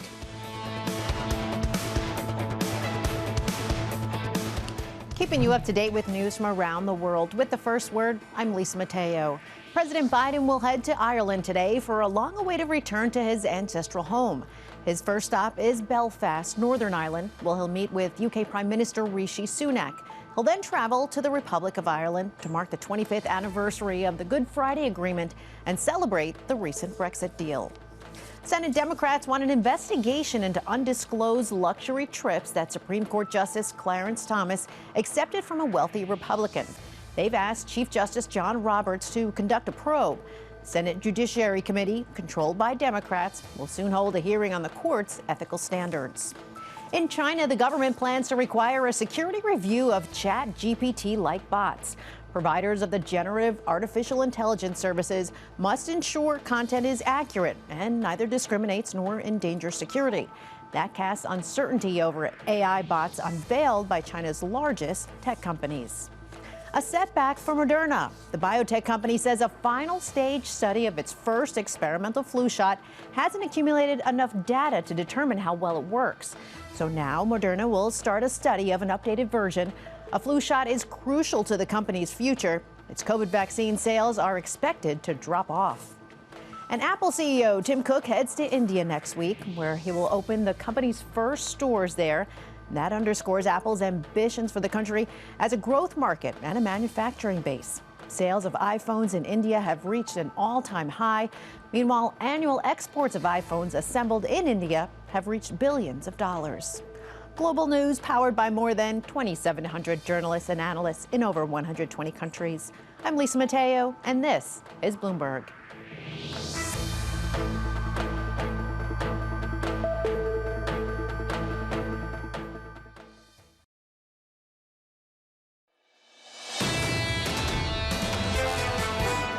We still have that terminal rate at 5.5 to 5.75, so that's a 25 basis point hike in May, another in June, another in July, and again it comes down to this timing issue. You need people to stop spending, you need credit to contract, and that's what slows the economy and brings down inflation. It's a feature, not a bug. Veronica Clark, economist over at Citigroup, looking for rates to get close to 6% over at the Federal Reserve. 5.50 to 5.75, still the call from Andrew Hollenhorst and the team over at Citi. Welcome to the programme. Here's a flavour of the equity market for you. Just a brief snapshot of things in the equity market at the moment. Futures turning lower. In the last 40 minutes or so, we're down not even 1/10%. We're down about 0.04%. Elsewhere, into the bond market we go with a 10-year basically unchanged. Your 10-year yield 341-ish, 340.93 on a 2-year at the moment. The 2-year yield comes in a single basis point, just short of 4%, 399.74. Getting closer to that 4 handle this morning and backing away from the move lower we'd seen in yields a little bit earlier on this morning. Just want to finish up in the FX market with the euro just north of 109 against the US dollar. Euro dollar 109.07, Tom. Positive 0.4%. The next stop, we've repeated it this morning over and over again repeatedly. CPI coming up tomorrow, Fed minutes as well, and then on to the bank earnings through the week on to Friday. And the split there on CPI tomorrow between core and headline, it's been there before. It's not a new idea, but maybe it's a more predominant idea now that you may get a good headline, but core, even the people away from Citigroup are saying you may get a Citigroup-like core to provide some angst. And that should keep the Fed in the game on May 3rd. That's the view. But given how quickly things have changed over the last month or so, this is still a few weeks away. Exactly. I think things can change just as fast. Three more times before we go forward. This is a treat. If you're at the International Monetary Fund, you're going to lean forward and listen to Leland Miller. He is co-founder, chief executive officer of China Beige Book out of the Washington and Lee UVA Combine. Leland Miller joins us of China Beige Book. I'm just going to cut to the chase. You're right about consumption. They're not 70% of GDP. What's consumption in China? It's a lot less, right? It's a much smaller share than these pies that they like to say. Consumption is structurally weak in China because they don't incentivize consumption. The state represses households, it represses private firms, and so consumption has a very hard time ever getting a pickup. They've ramped down investment, but incentivizing consumption has been a very difficult task. How do you respond then to World Bank and particularly IMF 5-year global GDP, shockingly subpar, 3% or less, and they'll say, yeah, India and China have a buoyancy, but everything else is weak, and you're modeling out a China that's less than buoyant, right? I think so, yeah. I mean, 2023, we're going to go into better economic numbers in the coming months, no question. But it's going to be a head fake because what the most dominant model for China going forward is one of significant structural slowdown.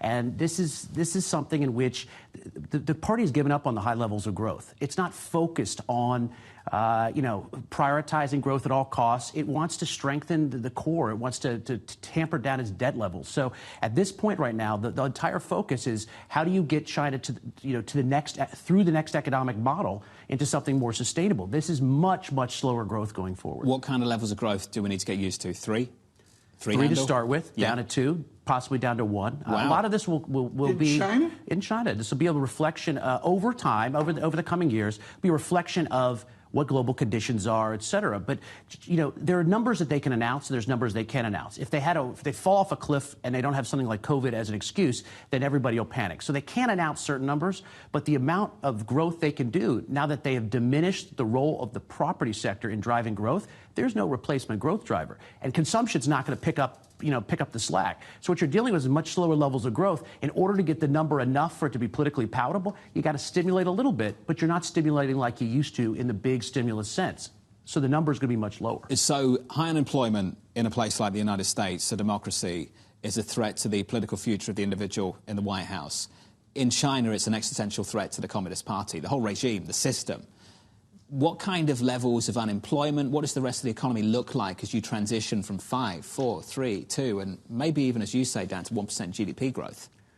Demographics are an enormous headwind for China, but in the short term, they're very salutary because when you have fewer people in the workforce, you have fewer people, fewer population growth, you're going to have less of a problem with employment. It's going to help ease the trend. So in the short term, the fact that China has all these working population headwinds, it's going to help the transition if they do it right. But it means the long-term picture is going to be extremely challenging. What is their fiscal space? If somebody walks in behind those red doors into the leadership's offices and say, we're modeling, sir, 3% national Chinese GDP, in America, somebody goes, fiscal space, let's go, get to work. Do they have fiscal space? Do they have the normal mechanisms of stimulus if they need it? They do, but they're very concerned about overusing them. If you look at what's happened for the last 3, 4, even 5 years, there's been much less a reliance on stimulating into weakness. I think that the entire stimulus playbook has changed because the party says, look, we want to be in power indefinitely, and we don't know when too much debt is going to be too much debt. Everywhere else, people are in there for 2, 4, 6 years. They don't care. They're going to do their spending, and then they're going to get out. In China, said we have to have a long-term sustainable solution to how we spend. We may not be at the end of that road. We don't know where on the road we are at, so they are pivoting all their economic policymaking. What is the distinctive feature of your micro research right now? China Beige Book is acclaimed for electricity receipts in Chengdu, just as one example. What's the micro data now that our audience needs to know? Credit. A lot of, we look at the PMI, you look at GDP growth data, and everyone's talking about growth. How much is China growing?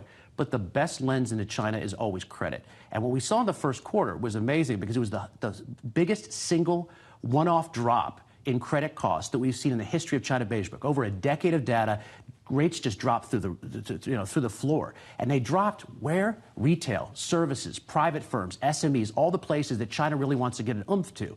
So we have been very cautious about saying that the government's providing policy support to the economy for several years now. There is policy support going to the economy right now. It's one reason we're much more bullish on Q2. We always suggest that China has control of its destiny, that they can just pull different levers and ultimately end up where they want to end up. Any sign that they've lost control on the direction of this economy? No, I think they are maintaining control of the direction of the economy, but this depends on an understanding of where the economy is going. The old growth levels, anywhere near the old growth levels, are no longer possible. They could be possible in the short term in order to juice growth, but it would have long-term consequences. They are going to much, much slower growth going forward. A non-commercial financial system like China can peg up those holes and make sure that the ship doesn't sink. Yep. But it means that you're dealing with much slower growth over time as you're chasing non-productive. Tom asked the right question. What would you look to? Tom talked about electricity in one particular city, and you mentioned credit. Where can I get reliable data on what is actually happening in the economy, which is why we used to look at electricity usage back in the day because people didn't believe you could trust the GDP figures. You mentioned credit. Where would you find reliable information? Well, look, I mean, there's not that many good sources of data right now. And Bloomberg, of course, yeah. Bloomberg, of course. Continue. And China Beige Book, of course. But, the problem here is that when there are these macro indicators that are used as proxies for the economy, Beijing gets it, and then they start manipulating that data. Very quickly, Liz Economy, the River Run Black, she changed the dialogue of China. She's always said Xi is weak domestically, fragile domestically. Do you buy it? Well, he's undergoing enormous challenges right now, but it doesn't mean that Xi is weak to the point where he's going to lose control. But it does mean that when you're associated with where the economy's going, with where China's going, with with China's international image so much, it means that you have many more challenges at just being a leader of a country. You now represent China on the international stage. We've talked a lot about Macron's visit over the weekend. What was your response to that, your reaction? It's the French being French. I mean, I don't think that there are many people writing op-eds about what a beautiful strategic stroke this was for Macron to do it. That there's this chasing after the idea that, hey, the U.S. and China are great, but France is important too. I think we can look at the international stage and see the problems with this. On radio, you're not going to see this. On TV, don't do this. We don't want Miller, full colon. It's the French being French. We just don't want to see that. Leland, thank you. We'll never get into the French embassy again. We can leave that there. Leland Miller there of China Beige Book International. Your thoughts on that? It's just brilliant. And this is the guess that we do. This is when we invented surveillance, John. This is what we want, is really knowledgeable people, always opinionated, always differing in opinion. And on China, and that you talk about the code word for Georgieva, a fragmentation. Yeah. The fragmentation between China and America is tangible. The conversations continue down here in Washington, D.C. Up shortly, in about 10 minutes from now, we'll catch up with Alicia Levine of BNY Mellon Wealth Management. In the equity market on the S&P 500, we're just about negative. Just from Washington, this is Bloomberg.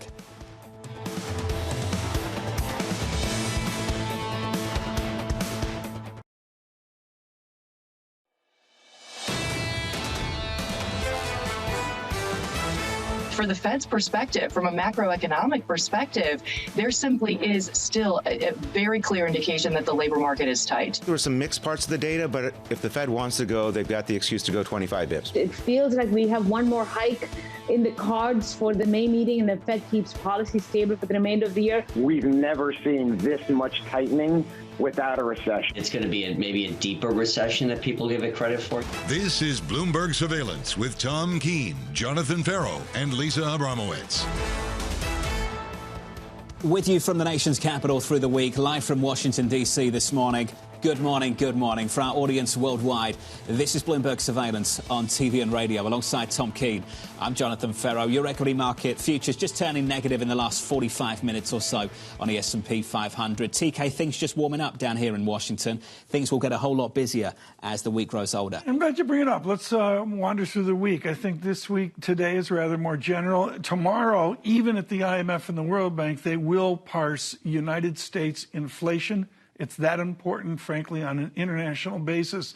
And then with a vengeance, we really get going after the World Economic Outlook presentation, I believe tomorrow into Thursday and Friday. They have much more to do with the shocking, not gloom, but just the caution the IMF has about the path forward. And the attention, Tom, increasingly as well will turn towards the financial system as we talk about the bank earnings and reflect on the shock we've seen over the last month. I agree. This has to be overplayed here. It's a different IMF World Bank meeting, and it has to do not only with the banking tension here, but a distant memory of, I believe it was a Swiss bank that was challenged a while back. Yeah. That's sort of unspoken here, but nevertheless, there's Credit Suisse to remember. 12 months ago, we were talking about hiking into high inflation, central banks around the world needing to do more.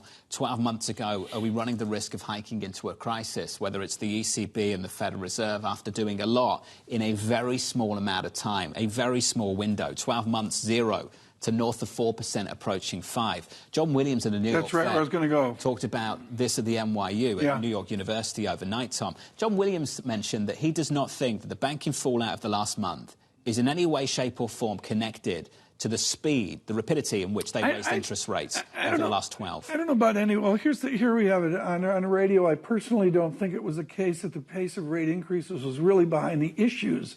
At two banks back in March, I think it's well understood there were some pretty idiosyncratic specific issues with those institutions. The distinction here is Olivier Blanchard would say maybe it's not narrow and idiosyncratic, but there's other larger issues going on than just worrying about the ISLM function in Hixian economics. Well, they've still got to deal with the consequences. And we need to think about the ripple effect of the shock of the last month, Tom. Some, and we mentioned this earlier, including Citi, Veronica Clark, Andrew Hollenhorst, making the point that they believe that any spillover is likely going to be contained and limited. Others think the credit crunch has started. Now, where you come out on that is going to shape your view on how far you think this Federal Reserve can go. If you're in the former camp, Citi, you think rates can go to 550, 575. Right. If you're in the latter, Credit Crunch, Apollo, others, you think perhaps the last hike of this cycle has already been delivered. That's why we see such a spread on the streets still. I would think that politically they'll move away from financial analysis. Yes, they'll look at any bank crisis that would happen or deposit flows and that, and far more to just a pure GDP analysis of 3% moving under 2%. And if you get under a 1% U.S. GDP dialogue, either present or guesstimates into the future, that's when you really get a change in dialogue. Joining us now to talk about some of this, Alicia Levine, the Head of Investment Strategy and Equity Advisory Solutions at BNY Mellon Wealth Management. Alicia, wonderful to catch up with you. We miss you, and we wish you were here down in D.C. with us. She's up in New York this morning. Alicia, I want to start with a line from Bank of America and Michael Hartnett. Michael Hartnett put out a note, and he said investors are too optimistic on rate cuts and not pessimistic enough on recession. Do you agree with him? So the equity market right now is in that betwixt and between place of incorporating both the chance of a mild recession and a soft landing. Because if you think about where the earnings spread could be in either of these scenarios this year, you know, on the recession side, you're down to about $190 a share for S&P earnings. And in the soft landing, you're at about $230. And right now, the market is trading kind of at that midway point, could go either way. So the market is agnostic right now on the recession. And I do think the market is clearly not pricing in a recession, but neither is it pricing in a soft landing, and it's pricing in a wait and see what happens. Unlike the bond market, of course, which is pricing in a pretty notable recession. The 2s, 10s, the 3-month, 10-year, it's all shouting recession. So the equity market's not pricing it in at all. And the thought that the Fed's going to cut 3 times by the end of the year, which is what the pricing of the curve is, presupposes a pretty notable slowdown that the Fed is forced to cut. Alicia, it was before your time, but you have the courage to go back in history and look at the world according to GARP. What is GARP, and how do you drag it out of the ancient past into present choice of what to do in the equity markets? Right. So, as advisors and as investors, we don't have the choice of avoiding the equity market. We go right into this. And GARP is growth at a reasonable price. And what that means is we don't want to be sector specific, but we do want to be in companies that have growth rates on the revenue line and can maintain their margins and therefore bring earnings to the bottom line.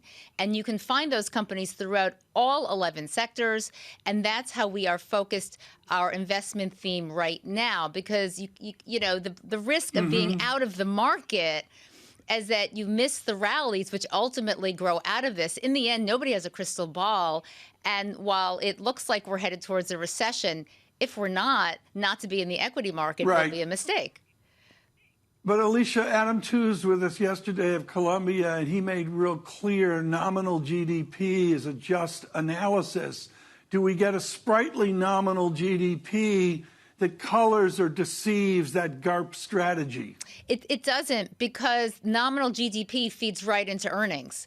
And so in the end, we don't talk about real earnings. We don't talk about earnings separate from inflation. We talk about nominal earnings. And this is how the market is priced, which is why it's not always the case that inflation is bad for the equity market, because it does get filtered through earnings, which are nominal.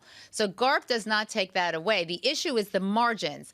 In the end, less focused on the revenue line, which will be flattered by inflation, and on the cost line and the margins, whether or not the costs are coming lower as inflation moves lower. If that happens, then you're set up for an equity market that can really rally into the half of the year. So it's all about what happens during earnings season and the margin line.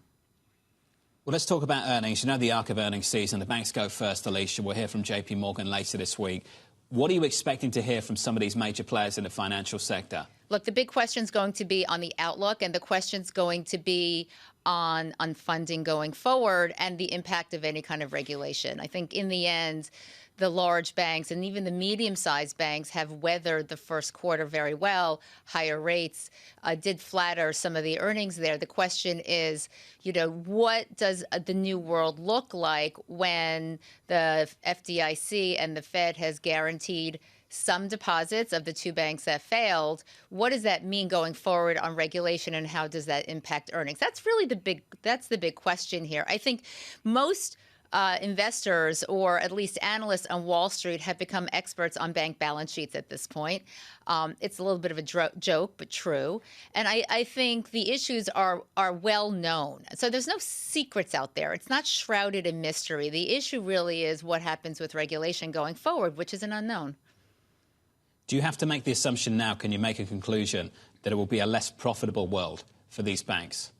Well, I would expand that to the entire S&P, which is that earnings estimates have barely budged in the last 5 weeks since Silicon Valley Bank and Signature Bank failed. And I think that doesn't really pass the reality test here. So overall, earnings have to move lower. So it's in all the sectors, simply because the pressure of it is going to move lower. I think there are certain sectors, particularly in some of the cyclical sectors, that have really already had their bear market and the bringing down of earnings estimates quarter after quarter after quarter. And I think those actually, interestingly, are places to invest simply because they've already signaled either inventories were too high or they've cut estimates so many quarters in a row that you're starting from a very different place. So I'd expand that for the S&P. Are you talking about retailers, Alicia? I'm not talking about retailers. I'm talking, I mean, some of the semis, for instance, are really interesting because if you think about quarter after quarter, there's a reason they've rallied. They've rallied because they were down 50 to 70% last year on lower guidance and inventory gluts and slowdowns that were projected. Well, they've already had their bear market. They've already had their correction. And I think going forward, it's an interesting place. Interesting. There's a call. Alicia, love catching up with you. You know that. Alicia Levine there of Wynn Mellon Wealth Management out of New York. Here in Washington, D.C., just want to pick up on some economic data we had a little bit earlier this morning. A survey from NFIB, it's the small business survey, closely followed in the United States. Tom, a net 9% of owners who borrow frequently said financing was harder to get compared to 3 months earlier. Yeah. That number, the most since December 2012, according to that survey from the National Federation of Independent Business, out a little bit earlier this morning. This is the micro data. It's all coming out. It can be this, that, the other thing as well. And what's so important, is this a trend or is this a one-off? And I don't see anybody guesstimating it's a one-off. It's a trend in place, and you wonder where that trend will be 3 NFIB studies from now. And to what extent, to what degree is that a substitute for more rate hikes from the Federal Reserve? Oh, there's no question about that. That's ultimately the call here, right? No That's ultimately the call. Yeah. Yeah, I strongly take that point, and I go to Dominic Constant, was way out front, was super restrictive, and he and Jerome Powell and you and me and the rest, we did not guesstimate that we would have a super restriction from banking dynamics, and yet that's the surprise we've had in February and March. I usually step away from the studio in about 20 minutes' time to prepare for the next programme, Tom. I have to say I'll be glued to the TV and the radio as well through the office, because coming up at about 8:45 Eastern Time, so about 30 minutes from now, Tom Keene one-on-one with John Bolton, the former National Security Advisor. TK, I'm looking forward to hearing you talk with John a little bit later. Incredibly important interview and well-timed, with the silence in Washington over intelligence leakage. From the nation's capital, this is Bloomberg. Keeping you up to date with news from around the world with the first word, I'm Lisa Mateo. The Pentagon says those leaked documents that detail U.S. spying on other countries is a risk to security. The papers include an assessment of weakness in Ukraine's military. The Pentagon is conducting damage assessment. Meanwhile, the Justice Department is trying to find out who leaked the documents. In North Korea, Kim Jong-un has called for what were described as practical and offensive war capabilities. That came as Pyongyang cut off communication links with South Korea used to reduce tensions on their border. This year, North Korea has tested new weapons and systems to deliver nuclear strikes against the U.S., South Korea, and Japan. In England, the state-run health service is bracing for its most disruptive strike yet. Tens of thousands of junior doctors walked off the job today for 96 hours. They're joining other public sector workers who are demanding bigger pay hikes to make up for inflation. The founder of blood testing startup Theranos has been ordered to report to prison this month as scheduled. A judge in California rejected Elizabeth Holmes' request to remain free on bail while she appeals her fraud conviction. Holmes was sentenced to more than 11 years in prison for deceiving investors. And billionaires Tyler and Cameron Winklevoss are using their own money to support their crypto exchange, Gemini Trust. Bloomberg's learned the twins have made a $100 million loan to Gemini. The firm has faced numerous setbacks during the year-long market downturn for digital assets. Global news powered by more than 2,700 journalists and analysts in over 120 countries. I'm Lisa Mateo, and this is Bloomberg.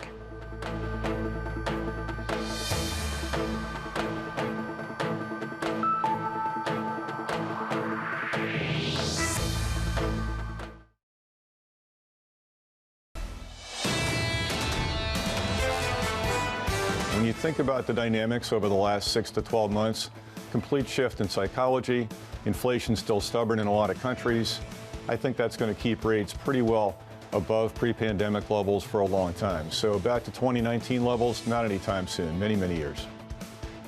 That's the call from Mike Schumacher, the global head of macro strategy at Wells Fargo, pushing back against the IMF view that once we've dealt with inflation, rates can go back to pre-pandemic levels. That's going to be a key feature of the conversation down in Washington as we approach the IMF meetings a little bit later this week on this programme. I'm happy to say that Lisa's going to return tomorrow. Looking forward to catching up with Bramo. I can tell you now she's been working tremendously hard on this. She will be launching a surveillance newsletter a little bit later on this morning. You can sign up at bloomberg.com/newsletters. That's bloomberg.com/newsletters to pick up Bramo's daily musings on Bloomberg surveillance. What's TK, like very 6 cool. or 7 names on it? It was the working title 3 months ago was Toxic Brew, but Then the that daily got, anxiety. Yeah. I like Toxic Brew. That's nice. Well, yeah, you got to pop on the internet and out on Twitter. You can see this out on Twitter. We're going to flog the hell out of it. Very cool. Do. Well, I'm looking forward to it. It begins today, and Lisa's going to be back on the programme with us tomorrow morning. So we'll be covering the IMF World Bank meetings through the week down in D.C. with the full team.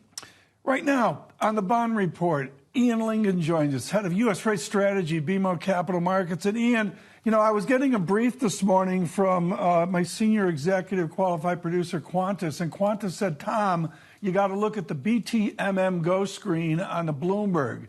You look at it all day, Ian. What are you seeing in the 3-month and in paper right now? What is the indication from 1 month, 2 months, 3 months, dare I say 6-month yield? Well, right now at the moment, Tom, what we see is that the most high-yielding aspect of the Treasury market is in the very front end of the curve.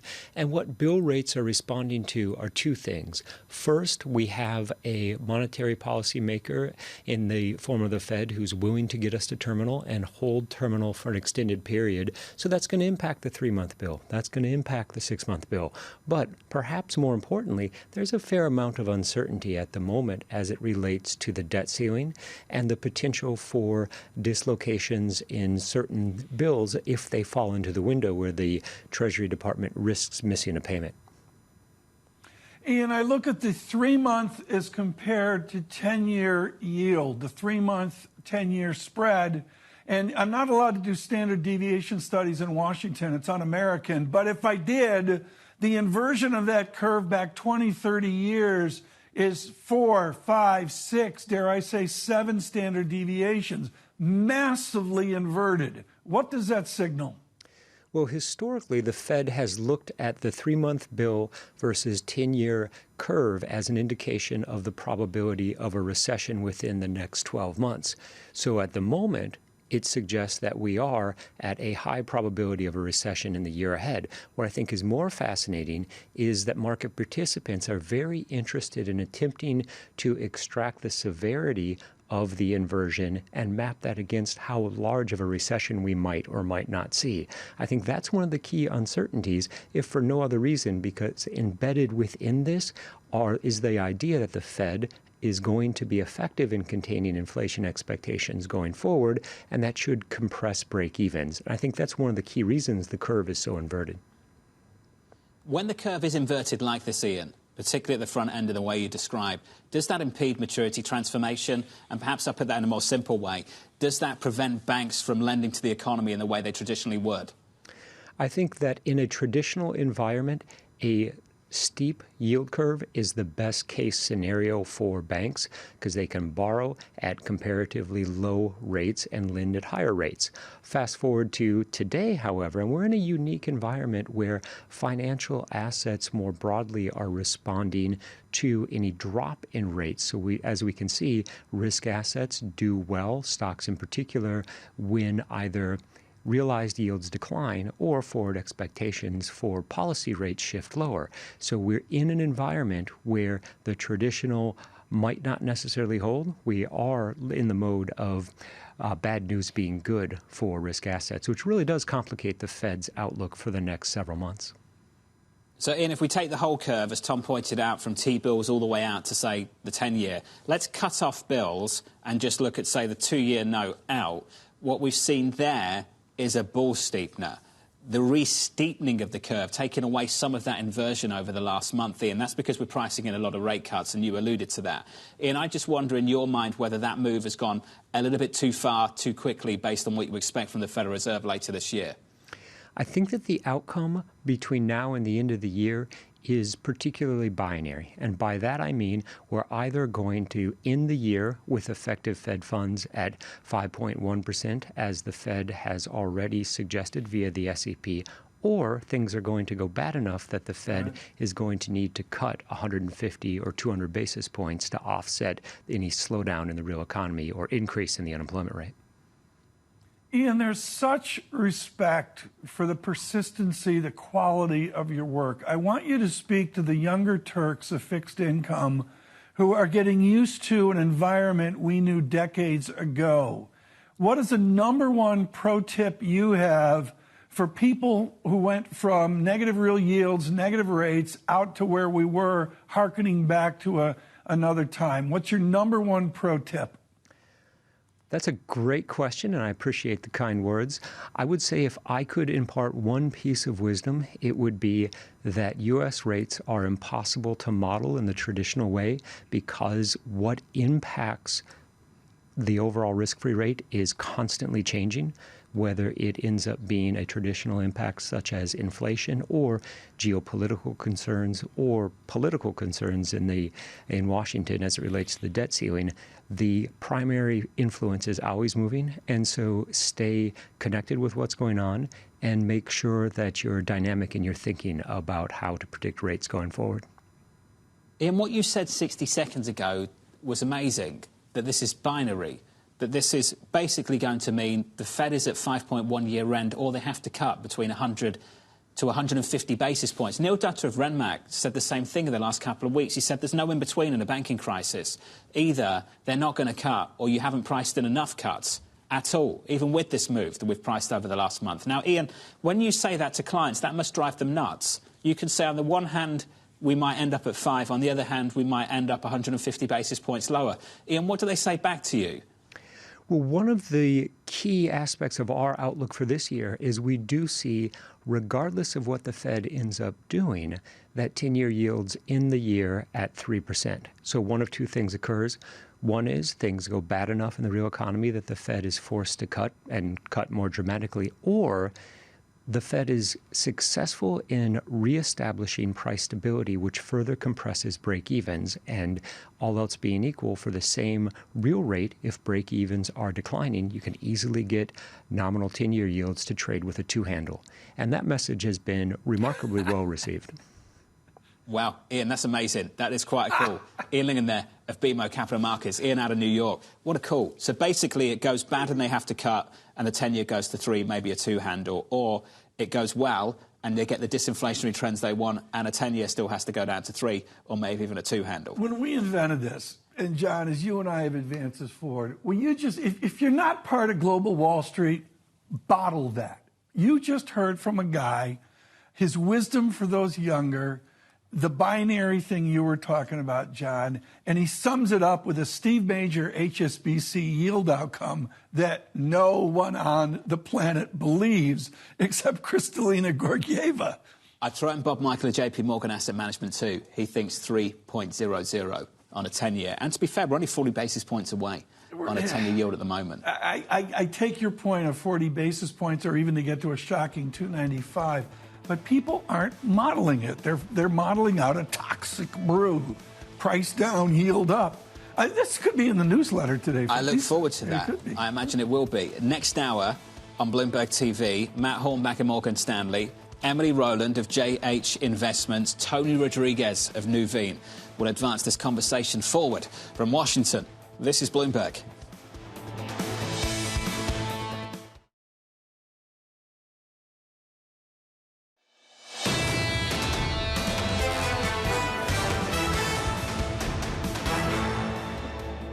Bloomberg Surveillance. Good morning, everyone. On radio and television from our studios in Washington, Tom Keene, as we begin 4 days of coverage of international economics. Yes, still focusing on the markets. That inflation report tomorrow. What I want to say about the data is real simple. There's a churn to the market. We had green on the screen earlier, ebbed away a little bit, and we come back ever so slightly.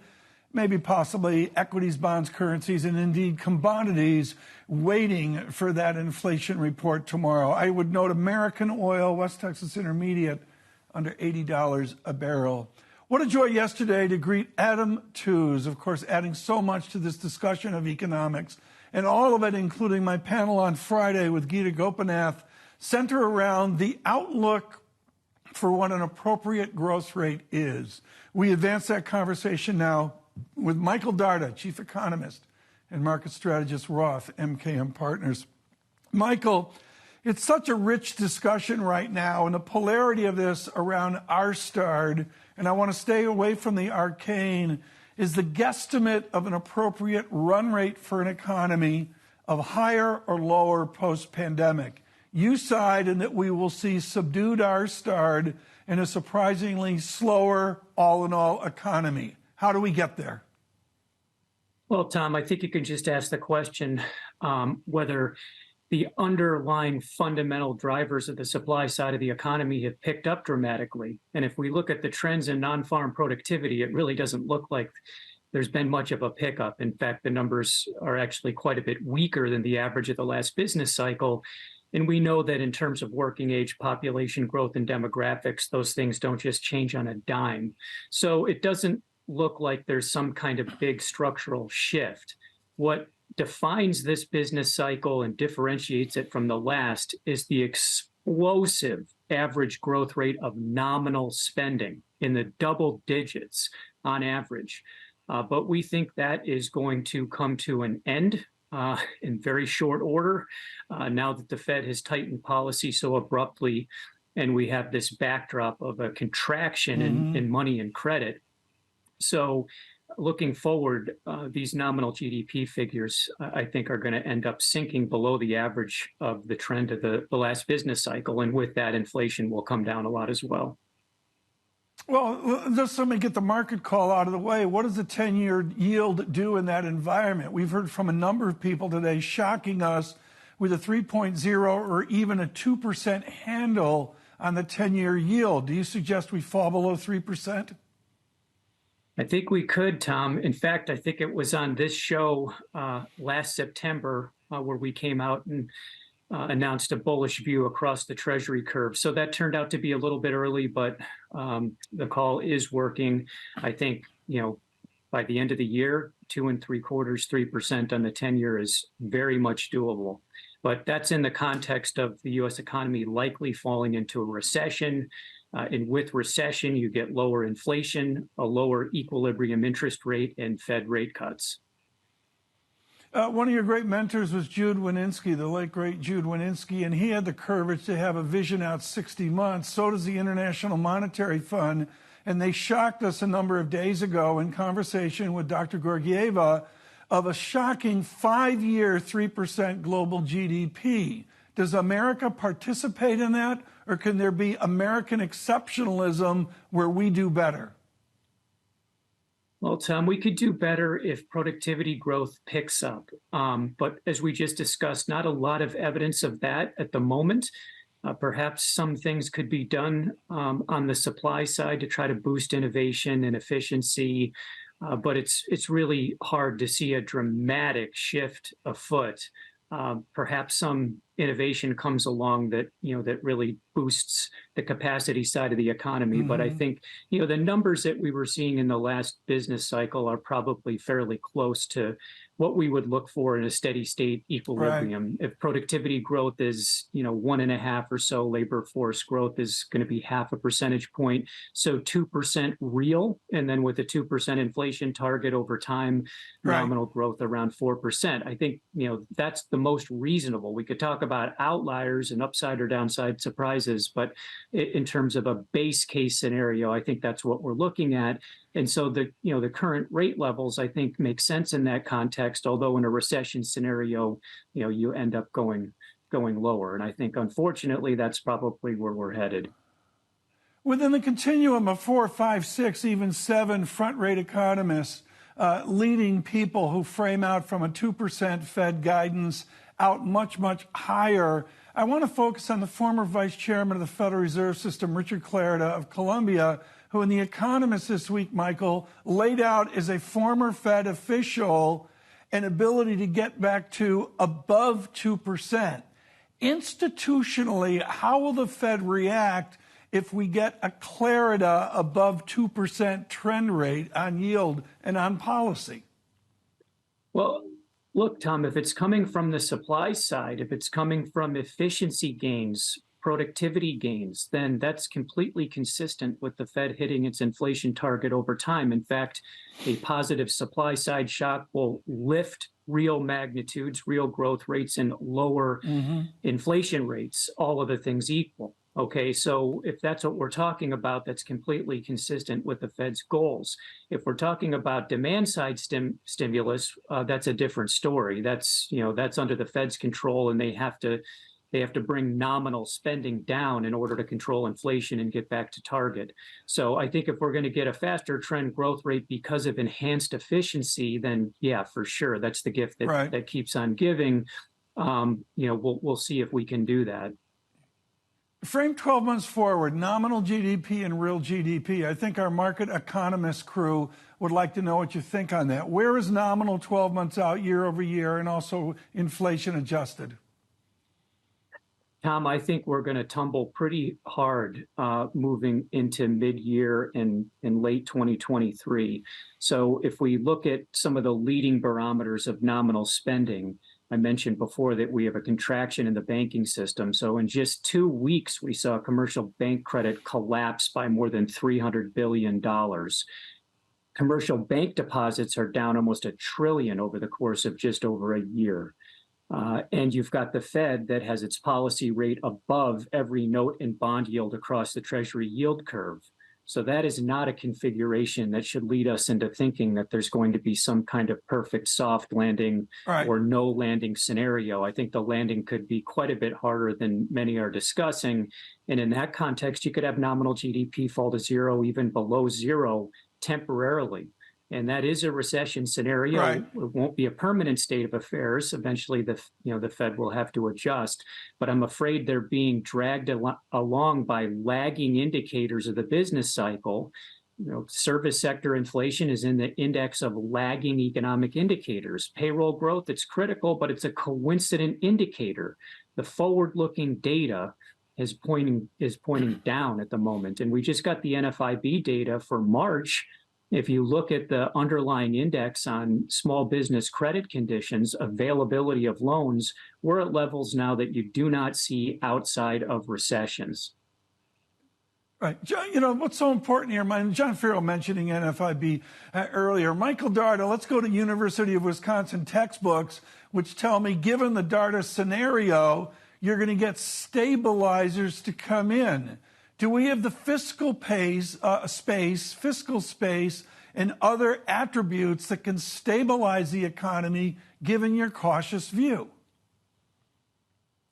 Tom, I don't think there's any scope whatsoever for demand-side fiscal stimulus. That makes absolutely no sense when the Fed has policy rates up close to 5%.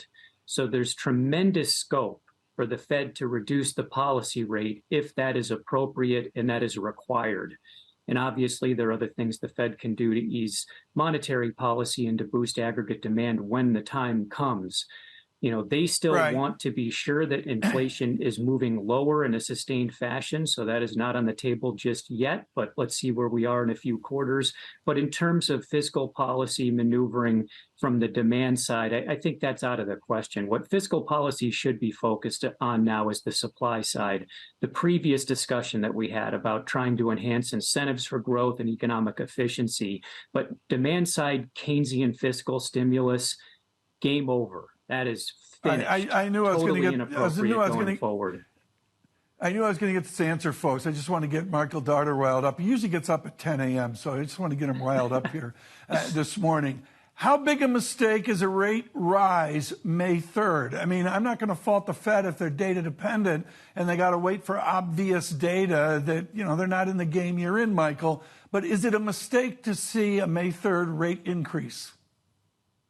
I think it is, Tom, and I think the last hike was also an error on the part of the Fed. And data dependency is fine as long as you're not dependent on the wrong data. But if you're looking in the rearview mirror, then you're going to be igniting boom and bust cycles. And I'm afraid we're moving into the bust part of the cycle. So the March data has been much softer than what we were seeing in January and parts of February. And so that's telling us that the economy is slowing down. In the background, we do have this banking crisis that's ongoing with a contraction in money and credit. So to have the Fed adding on now, continuing to push short-term interest rates up and to push the curve into deeper inversion, I think sets us up for a potentially deeper downturn than would otherwise be the case.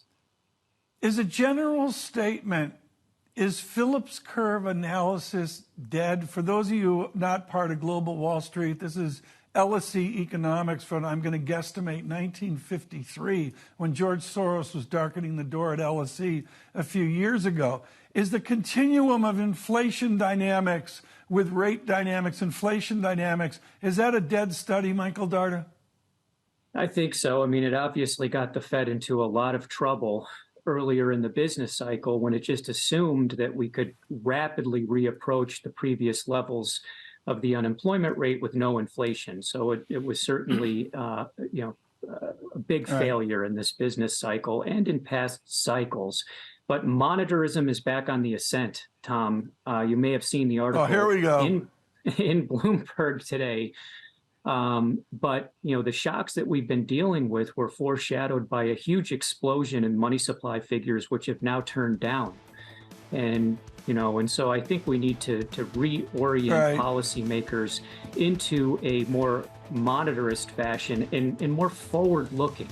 And I think that would help a lot to eliminate some of these boom-to-bust cycles. But the Phillips curve is just not going to work as an intellectual policy apparatus.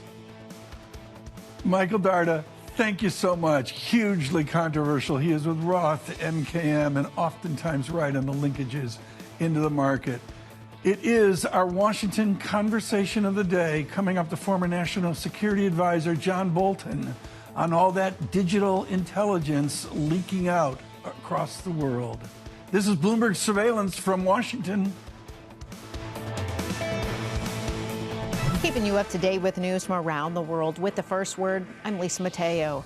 President Biden will head to Ireland today for a long-awaited return to his ancestral home. His first stop is Belfast, Northern Ireland, where he'll meet with UK Prime Minister Rishi Sunak. He'll then travel to the Republic of Ireland to mark the 25th anniversary of the Good Friday Agreement and celebrate the recent Brexit deal. In China, the government plans to require a security review of ChatGPT-like bots. Providers of the generative artificial intelligence services must ensure content is accurate and neither discriminates nor endangers security. That casts uncertainty over AI bots unveiled by China's largest tech companies. Russia will expand the penalties for draft evaders. That's aimed at fixing the problems exposed in last year's mobilization of 300,000 reservists to fight in Ukraine. Under the new plan, draft evaders would be banned from leaving the country, getting driver's licenses, buying and selling property, and taking loans. A setback for Moderna. The biotech company says a final stage study of its first experimental flu shot hasn't accumulated enough data to determine how well it works. So now Moderna will start a study of an updated version. A flu shot is crucial to the company's future. Its COVID vaccine sales are expected to drop off. Global news powered by more than 2,700 journalists and analysts in over 120 countries. I'm Lisa Mateo, and this is Bloomberg.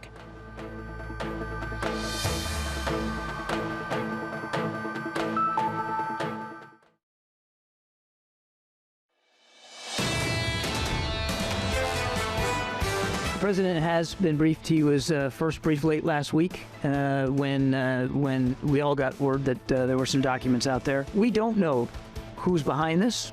We don't know what the motive is. At this point, do you believe the leak is contained? Are there more documents out there that have not been released? Complete? Is this an ongoing threat? We don't know. I truly don't. One of my favorite people, White House National Security Council spokesman John Kirby, he with legit military experience in the United States Navy, talking there about, as you have heard over the coming days, and particularly this morning, recent military intelligence leaks. Unfortunately, we have to do an audible with John Bolton, former National Security Advisor to President Trump, Ambassador to the United Nations under George W. Bush. And for those of you on radio, Bolton appears today with arm in sling. No doubt one of the people going after Bolton. What'd you do to the other guy, Ambassador? Did you hit him hard? It was pretty grim, I have to say. I'm sure it was some Bolton drama there. Let's get to the drama of the moment. And I want to begin with a Wall Street Journal reporter jailed in Russia. You have been inflammatory and said, throw the bums out. You want the ambassador of Russia to be removed from the soil of the United States of America. Discuss that. Well, look, this is obviously an entirely political decision by the Kremlin. They're taking this reporter hostage. They're accusing him of espionage. We know that's not true because it's been a long, long time since we've used reporters for that purpose in order to protect them from exactly this kind of thing.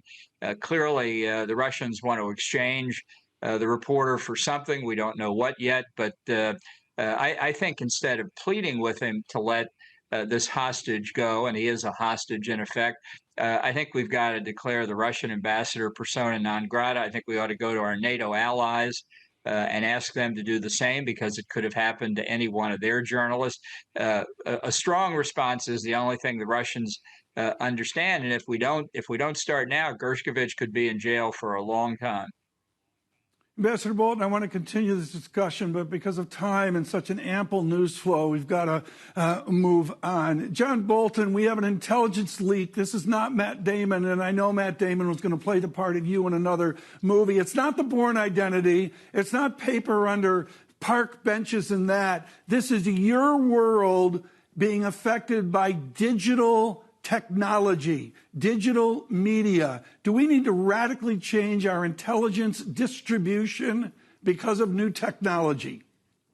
Well, I think there's a lot we can do to safeguard classified material better. And I would certainly say, based on what we know publicly, the presumption at this moment is this is some kind of leak out of the Pentagon or other U.S. sources.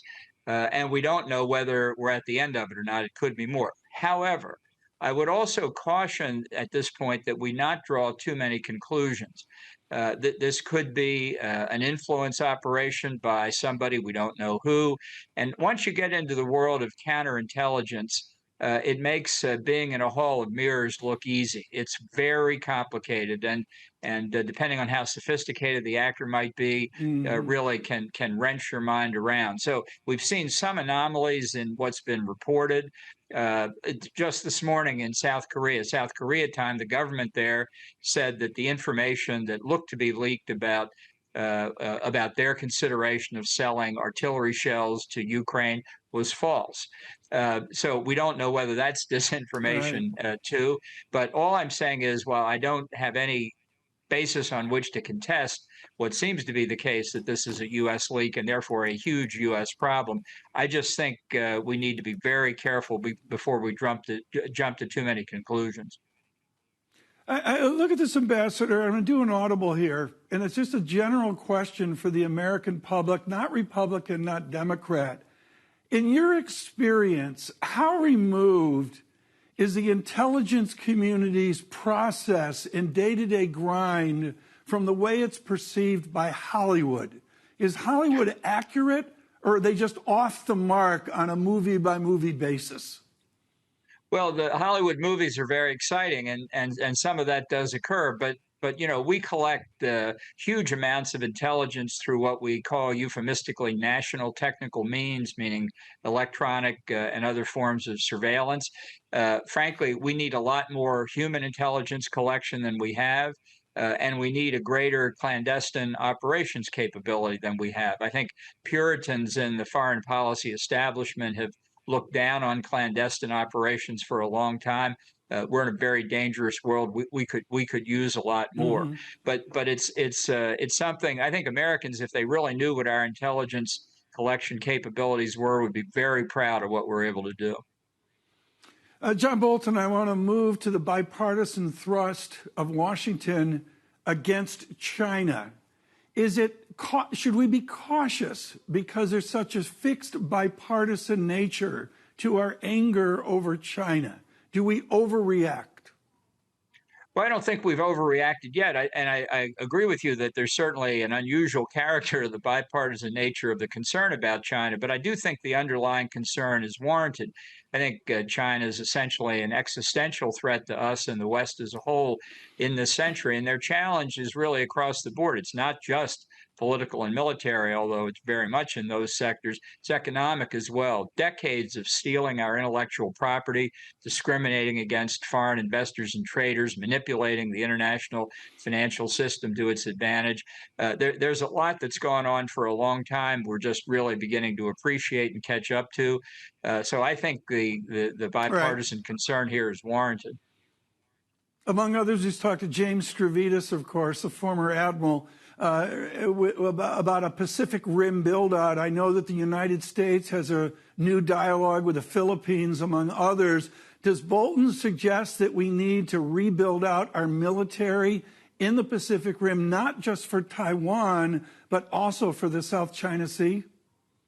I think we need to rebuild it across the board. I think the next American president needs defense budget increases in the range of what Ronald Reagan did during his presidency, maybe even more. I think that implies even greater cuts to domestic spending to get our deficit down. But let's be clear, we've been asleep at the switch for a long time here. Going back to the end of the Cold War, people said it was the end of history. We had a peace dividend. We've got to put all that behind us. We face a very wide range of threats. Let's just take the Pacific. Get a map out that has the Pacific Ocean in the middle of it. It's a long way away. We need probably 50 more naval war vessels in our fleet just to deal with the Pacific, let alone increases for the rest of the world.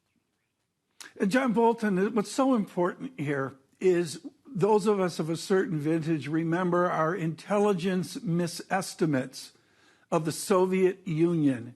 Do you have a confidence in our intelligence of China, or do we make the same misguiding that we did with the Soviet Union? Do we know what we're talking about with Beijing?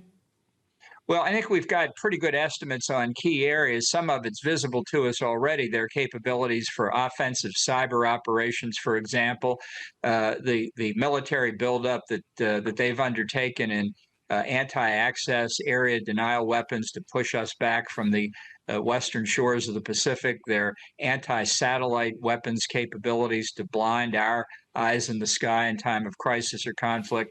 That evidence is out there, as is the evidence of things like weaponizing what otherwise look like commercial companies, Huawei, ZTE. They're not telecommunications firms. They're arms of the Chinese state trying to take control of fifth-generation telecommunications. John Bolton, thank you for joining Bloomberg Surveillance this morning. Former Ambassador Bolton, of course, has worked with the National Security Council as well, always controversial. This has been a superb first day for us in Washington. Lisa Abramowicz joining us tomorrow. As John mentioned earlier, we're so thrilled to bring you, as a kickoff to these spring meetings, something Lisa's really going to be working on, which is a Bloomberg Surveillance newsletter. We're just thrilled about this project, the depth of it. I'm going to be honest, it's a working project. Lisa's making it up as she goes with our editorial team. So look for the Surveillance, the newsletter. John and I are working on a name. We've really weighed in with Surveillance. Toxic Brew. We'll see if that comes to fruition or not. We continue forward, and coming up here in the coming days, we will speak, of course, much more of these spring meetings of the International Monetary Fund and the World Bank. Front and center for us is the shocking call of economic slowdown for the IMF over 5 years. But we'll wrap that into everything forward of the market data, and that begins strong tomorrow at 8:30 with the inflation report. We'll look at that front and center tomorrow. 10:30 this morning, Bloomberg Markets. The chief economist for the International Monetary Fund, Pierre-Olivier Garnichat. Look for that coming up here. From Washington, all this week, this is Bloomberg Surveillance.